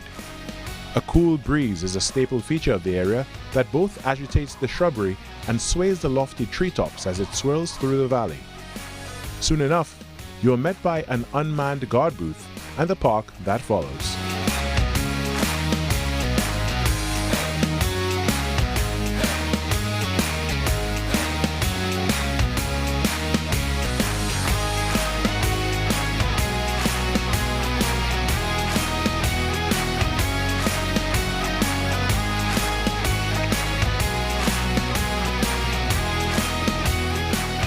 Onward we go, and we are met with another incline. This time the terrain appears less forgiving, as the unrelenting climb is also made treacherous by myriads of rocks scattered all around. This portion of the journey may seem intimidating to those who question their fitness level, but I have some good news.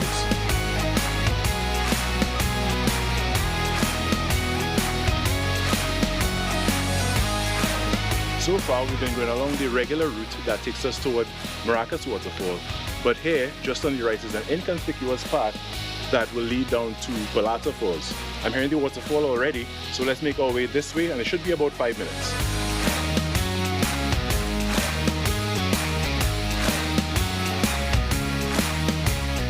The Serpentine Trail winds its way through a corridor of towering trees, gently descending, ever closer to the boisterous sound of water. The short route provides ample doses of interest and oddities to captivate the senses, further building the anticipation with every step and at every turn. Soon enough, the first glimpse of a stark cascade peeking through vegetation, a mere appetizer to the impending visual feast. And we are immersed in the sounds of the wild and cascading water as we are here at Balata Falls in this absolutely beautiful location. It's more than meets the eye, as there are several pools and several places where the water cascades over the crest in this beauteous spot. Now that your location pin is dropped at this easy-to-reach destination, there's but one thing left to do: explore.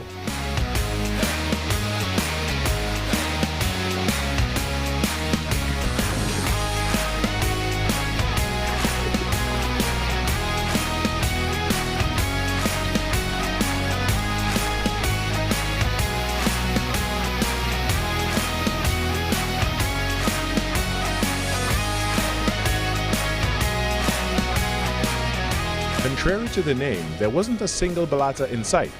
But, truth be told, even a bushel of the ripe fruit couldn't make the experience here any sweeter. I'm Carrie Roberts, giving you a glimpse into the paradise we have right here.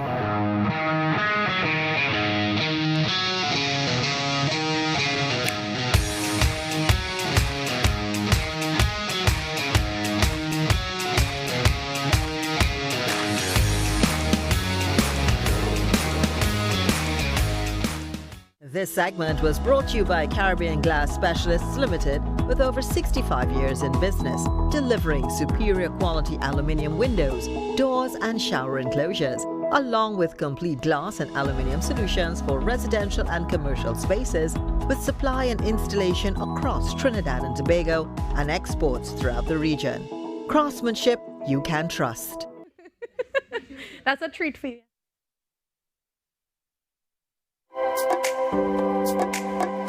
From all over Trinidad and Tobago, Anil wrapping roti at lightning-fast speed. Sandra nailing every order in her hardware. Lisa, who is in sync with style. There is no buffering at her boutique. And Dr. Alex filling prescriptions with care.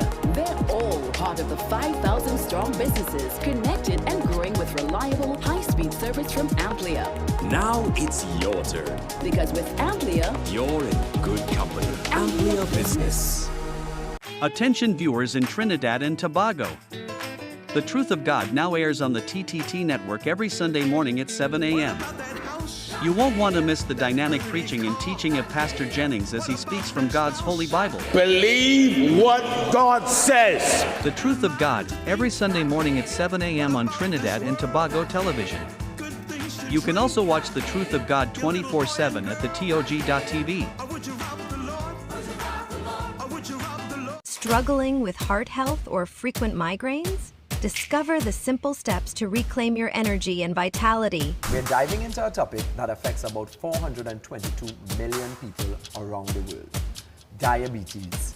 Tune into Wellness Unlocked, the series that delivers expert advice, practical tips, and inspiring stories to help you take control of your health and well-being. Your health matters. Don't miss Wellness Unlocked. Watch now on TTT and take the first step toward better health. TTT News, every night at 7. TTT News, committed, accurate, relevant. Kids, speak up against abuse. It is not acceptable for you to be abused in any manner. From your parents, family members, or peers. You have the right to refuse the abuse. Report it to anyone. Guidance counselors, Doctors, teachers, or even your neighbors. anyone who can help Speak up. against abuse. Speak up. Speak up. Speak up. Speak up. Break the silence. Child abuse is one secret you should never keep. Ever wondered what happens before the lights come on? Before the crowd pours in? Before the magic hits the stage? This is your all-access pass. Sneak Peek with Junior K takes you behind the scenes of the biggest cultural moments and the hottest events across TNT. From the sound checks to the stage setups, from final rehearsals to exclusive interviews. If it's about to be big, we're already there. Catch Sneak Peek airing daily on TTT and relive every moment on all our social media platforms. Sneak Peek with Junior K, where the story starts before the spotlight.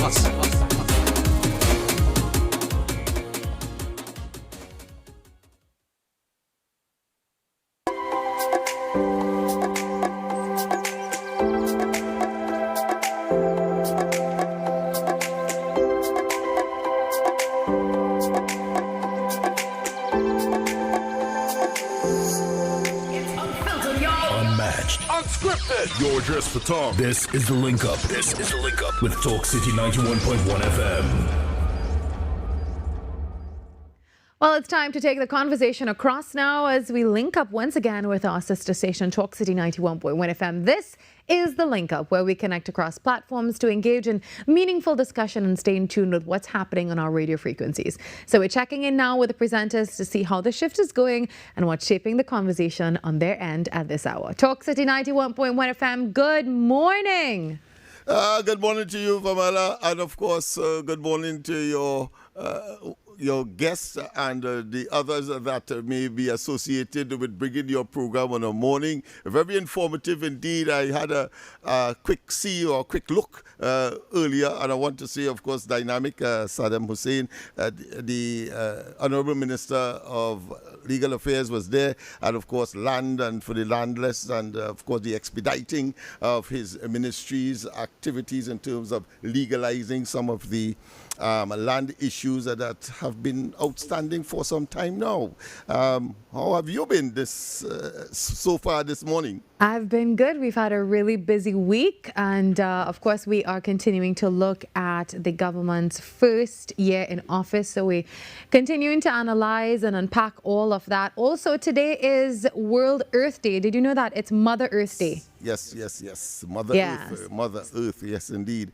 Well, we on our side, of course, we had an unfortunate, let's say, incident where, and I think the Prime Minister, the Honourable Prime Minister, did in fact mention Don Sylvester's demise, stalwart, of course, member of NATEC and a former temporary senator as well. So he has played his role in the public space, so to speak. But one of the things that, of course, is depressing is the whole question of crime and criminality and the statistics. And of course, we were able to unpack that, as you would say, where, of course, we saw where, in fact, the numbers show that there has been a reduction, drastic in some instances, and of course not so drastic in other instances, but the question is downwards. But we prefer on the ground report to talk about other things, such as, of course, the fact that no longer will there be any kind of taxes for pensioners, those pension plans that some people have privately, and you have these what is called annuities where people plan for their latter days and so on. Well, of course, the government has announced that no taxes are there. And, of course, this is retroactive from the commencement of this year. So good news for them. And that is the direction in which we prefer to go. And maybe inadvertently, concomitant with your own agenda, which is, of course, to unpack some of the achievements of the present administration. Yeah, thank you for that, Lennox. Also, I have some exciting news for you. Did you know that the morning show is heading to Point Fortin? We are heading there on April 30th. Good news, good news. I hope I could be physically there. Well, that will be simultaneous with your shift, but I'm pretty sure that you can join us afterwards. So we will be taking the morning show there, so you'll see everything coming live from Point Fortin. So we're very excited for that, and it's a really great team effort to make this all possible. We cannot wait to meet the people in Point Fortin. We're going to get into the communities and, you know, feature the really special people in the special area of Point Fortin. Well, you know, I cannot say that I have not been there, and of course, on assignment as well, but it was more during the campaigns, political campaigns, etc. So we would have had a very narrow view as to what is happening. So I'm very, very ecstatic for you, and to some extent a tinge of jealousy because, of course, I would have loved to see the beach and all of that. I'm sure that it would be taken in the way that you operate and be as comprehensive as possible in terms of bringing your information to the general public. So good luck, good luck. Thank you for that. Yes, and it's going to be definitely going to be an early morning, but also we're really looking forward to meeting the special people of Point Fortin and also being able to, this will be our first outside show. It's the first time we're taking the morning show outside, and we are very, very, very excited for this. Excited. I could well imagine, of course, and vicariously I am so for you as well, but I can't help but, of course, indicate my jealousy and my wish that I could be there physically. Well, you don't have to worry. I will take a lot of pictures. Thank you, and I will show them to you. Thank you, Lennox, and by extension, thank you. Thank you as well. Thank you to your entire team. We will see you again next week, same time, same place on Wednesdays for the Link Up. Have a great day and enjoy the rest of your shift. Same to you. Same to you. All right. Thanks, Lennox. That was the Link Up with Talk City 91.1 FM. It's unfiltered, y'all. Unmatched. Unscripted. You're dressed for talk. This is the Link Up. This is the Link Up with Talk City 91.1 FM. Well, you've heard the name, you know the culture, but do you know the history behind the borough? As we gear up for a special live broadcast from the southwestern spirit of the nation, we're taking a deep dive into the roots of Point Fortin, from its colonial origins to its identity as a cultural powerhouse. Join us for a look at how this community earned its name and its pride. This is the first in our special feature series celebrating the people and the heritage of Point Fortin, only on Trinidad and Tobago Today.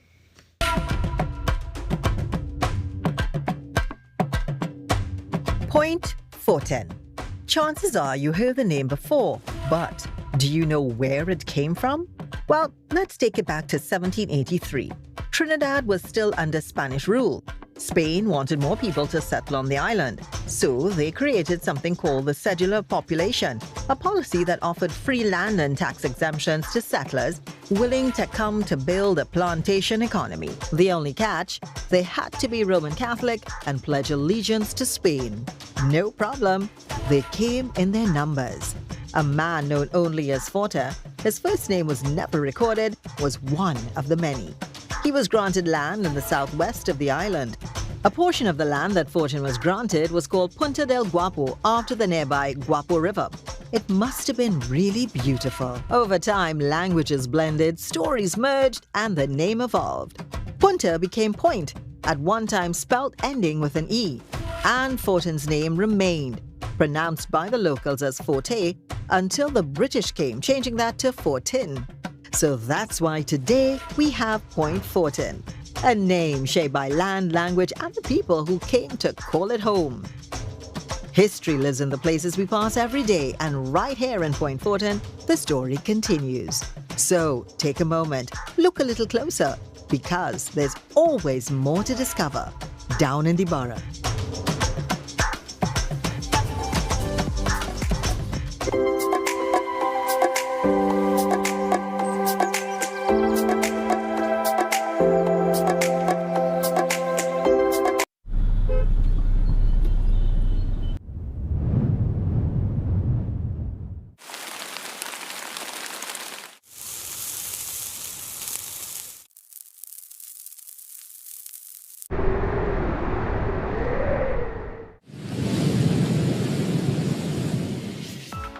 TTT Weather with Zaina James, daily at 7 p.m.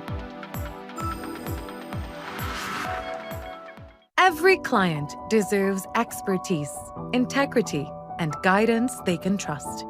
At Camino Realty International, we deliver integrated real estate solutions, sales, rentals, property management, and project development. Driven by excellence, transparency, and innovation, we protect value, create opportunity, and build lasting success. Because real estate isn't just about buildings. For more information on our services, log on to CaminoRealty.com or follow us on social media at Camino Realty TT. Camino Realty International, elevating lives one property at a time. Barcelona drawing a game, not winning their first set of game. Worried, concerned. Emotional damage is fun to see. What a wonderful finish.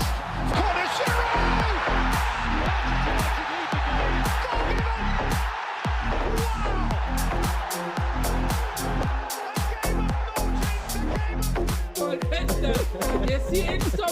Come again. One more time.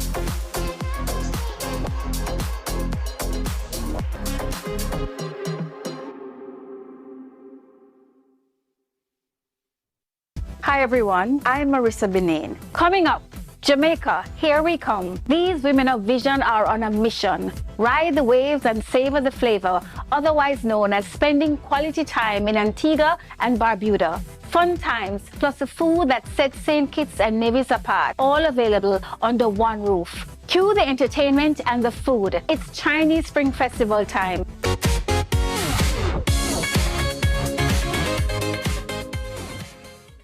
Up for this exciting challenge and confident about your business? If you are, the 1020 feature is just what you need. It's where you give your customers 10 reasons in 20 seconds why they should shop by you. This fun-filled feature will be captured, packaged, and aired on television and promoted on social media simultaneously. Small, medium, and large businesses call or WhatsApp 764-3378 or 313-4215. Let's feature your business. 1020 with Junior K. It's affordable, effective, and fun.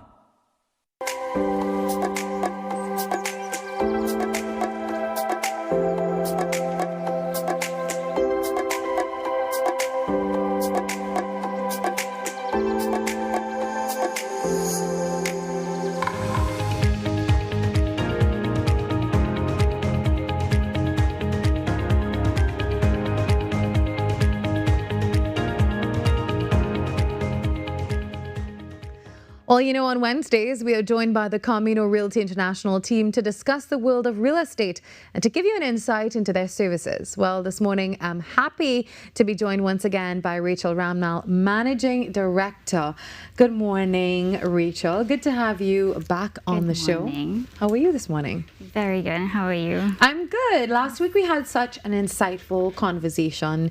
You remember we spoke about proper documentation. Yes. I remember getting a lot of comments about that, and a lot of people are saying that was such an important bit of advice for them, and they took that going forward. So thank you for that. So we spoke about proper documentation when buying or selling property, and one thing that really stood out to me, Rachel, was the fact that it's easy for people to overlook all the details. Correct. So you would see that a lot. Yes. So it's all the fine details. Sometimes they just, you know, they overlook it, and then they go to a situation and then they're like, oh, well, I didn't know I need to have this or that. And I'm sure you see that all the time. Yes.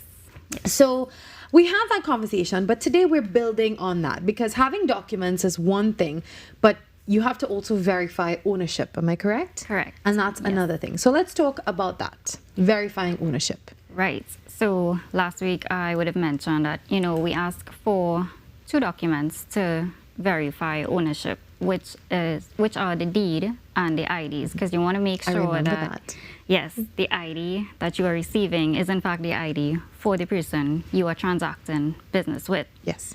Now, in terms of deeds, we really just look at the deed and say, well, okay, if it's Virmala's name on the deed, then okay, she's the owner. Right. In terms of transactions, what a good real estate agent should be able to do is also identify the different types of deeds, because that can influence how a transaction plays out, right? I would like to explicitly state we are not attorneys. We would have gained knowledge of different types of deeds and how it affects the transaction, but we don't necessarily, provide that legal advice. We always tell clients, make sure to reach out to an attorney from the moment you have that purchase agreement or that sale agreement in your possession. Get an attorney. Let them verify it, let them go through it, because again, it's the fine details. And you would hear stories about persons losing their deposit because they didn't realize that this clause in this purchase agreement mentioned, if this particular scenario happens, then you lose the deposit. So yes, the fine details are important, as well as making sure that you seek legal advice. We also encourage our own clients to do the same. Sometimes if you are going through a mortgage transaction, the banks would have their panel of preferred attorneys, so you can also ask the bank, well, which firm do you use? And they would be able to recommend an attorney. Of course, we have attorneys that we partner with, so obviously if the clients come to us, we refer them to an attorney. So there are different types of deeds. Yes. So again, if you're doing a sale transaction and you look at the deed, a good agent should be able to identify, well, okay, is this a deed of gift? Is it a deed of mortgage? Because that signals something then in their brain. It's like, okay, there's a deed of mortgage, which means the property is probably under mortgage, which leads to maybe I should ask the clients if the mortgage is paid off. Maybe I should ask them if they have a release letter, You could have a joint tenancy deed where you have tenancy in common, which is basically a deed that has 2 to 3 persons on it. And it's different from a joint tenancy deed, which means you have 2 people on it. And the main difference between those two is the right of survivorship. So for example, let's say we have a joint tenancy. You and I own a property. For some reason, unfortunately, I pass away. Okay. You become the rightful owner of the property. That's how that one works. Then you have tenancy in common. So it could be you, myself, and Roseanne. I decide I want to take my share of that property and pass it on to my child. So that when I pass, the child automatically inherits my share of that deed. So it's not like an automatic, okay, I pass away, you and Roseanne become the owners. That's the main difference between the tenancy in common and joint tenancy. And of course, you can get all the information that you need on their social media pages. Definitely a conversation that we will continue to have. We want to say thank you so much, Rachel, for being here this morning. Thank you to all our guests for being a part of the show. We'll see you tomorrow where we do this all over again, 6 to 8 on Trinidad and Tobago Today. Bye-bye. And they had to go.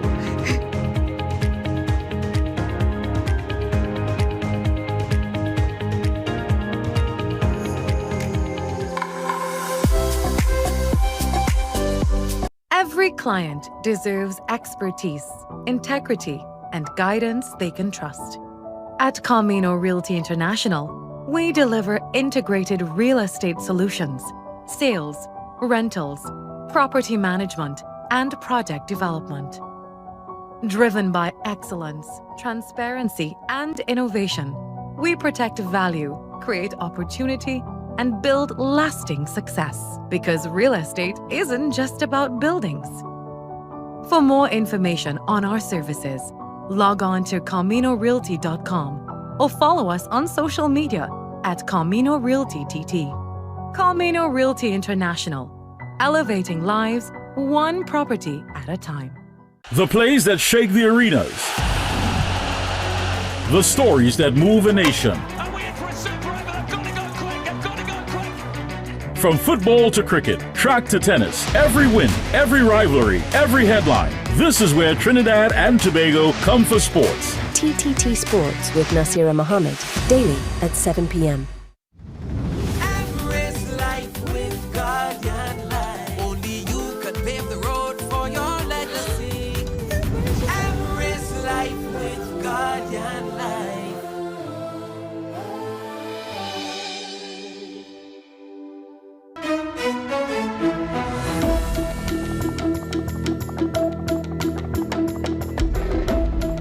Good morning, this is your TTT News Update. I'm Carrie Roberts.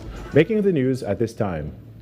International World Mother Earth Day is being celebrated today, Wednesday, and the Solid Waste Management Company Limited is marking the day by planting trees.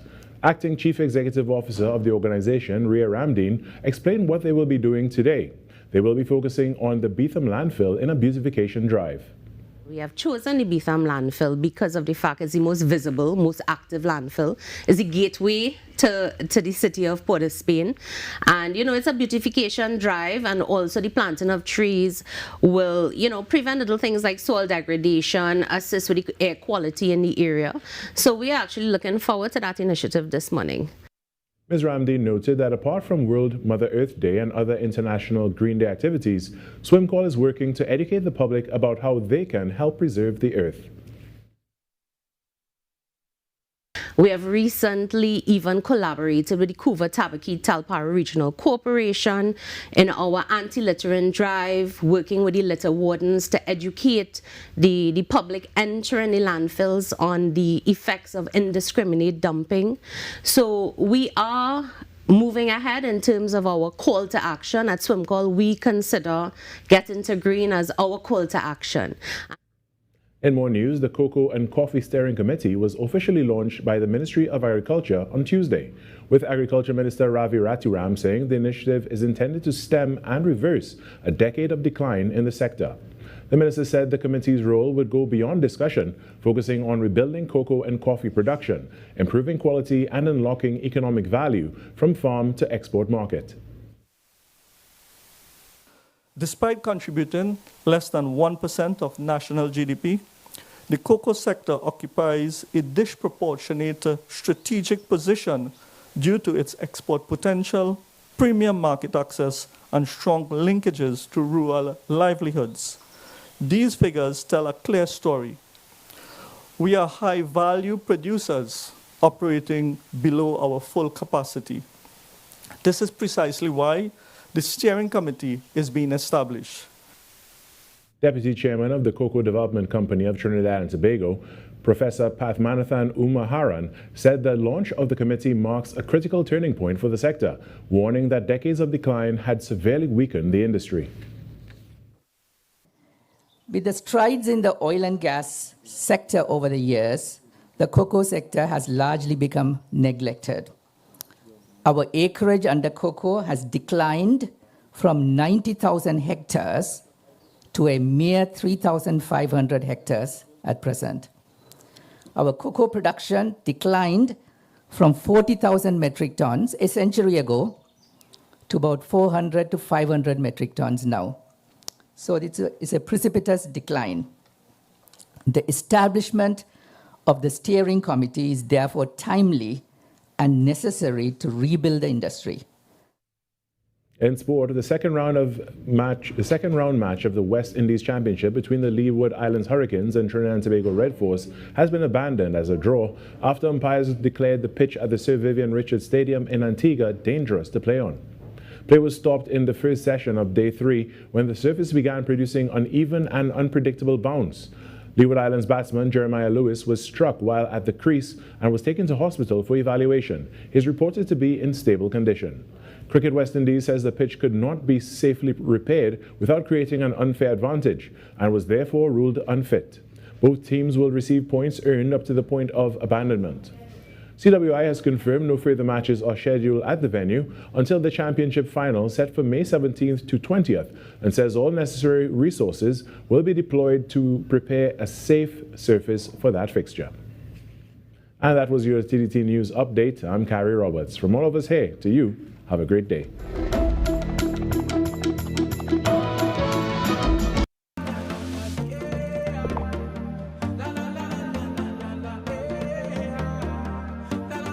This is TTT.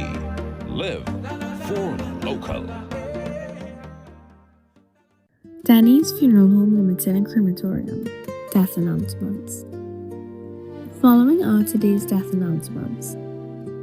For further information, please contact Danny's Funeral Home Limited and Crematorium at telephone number 1-868-219-3311 or via email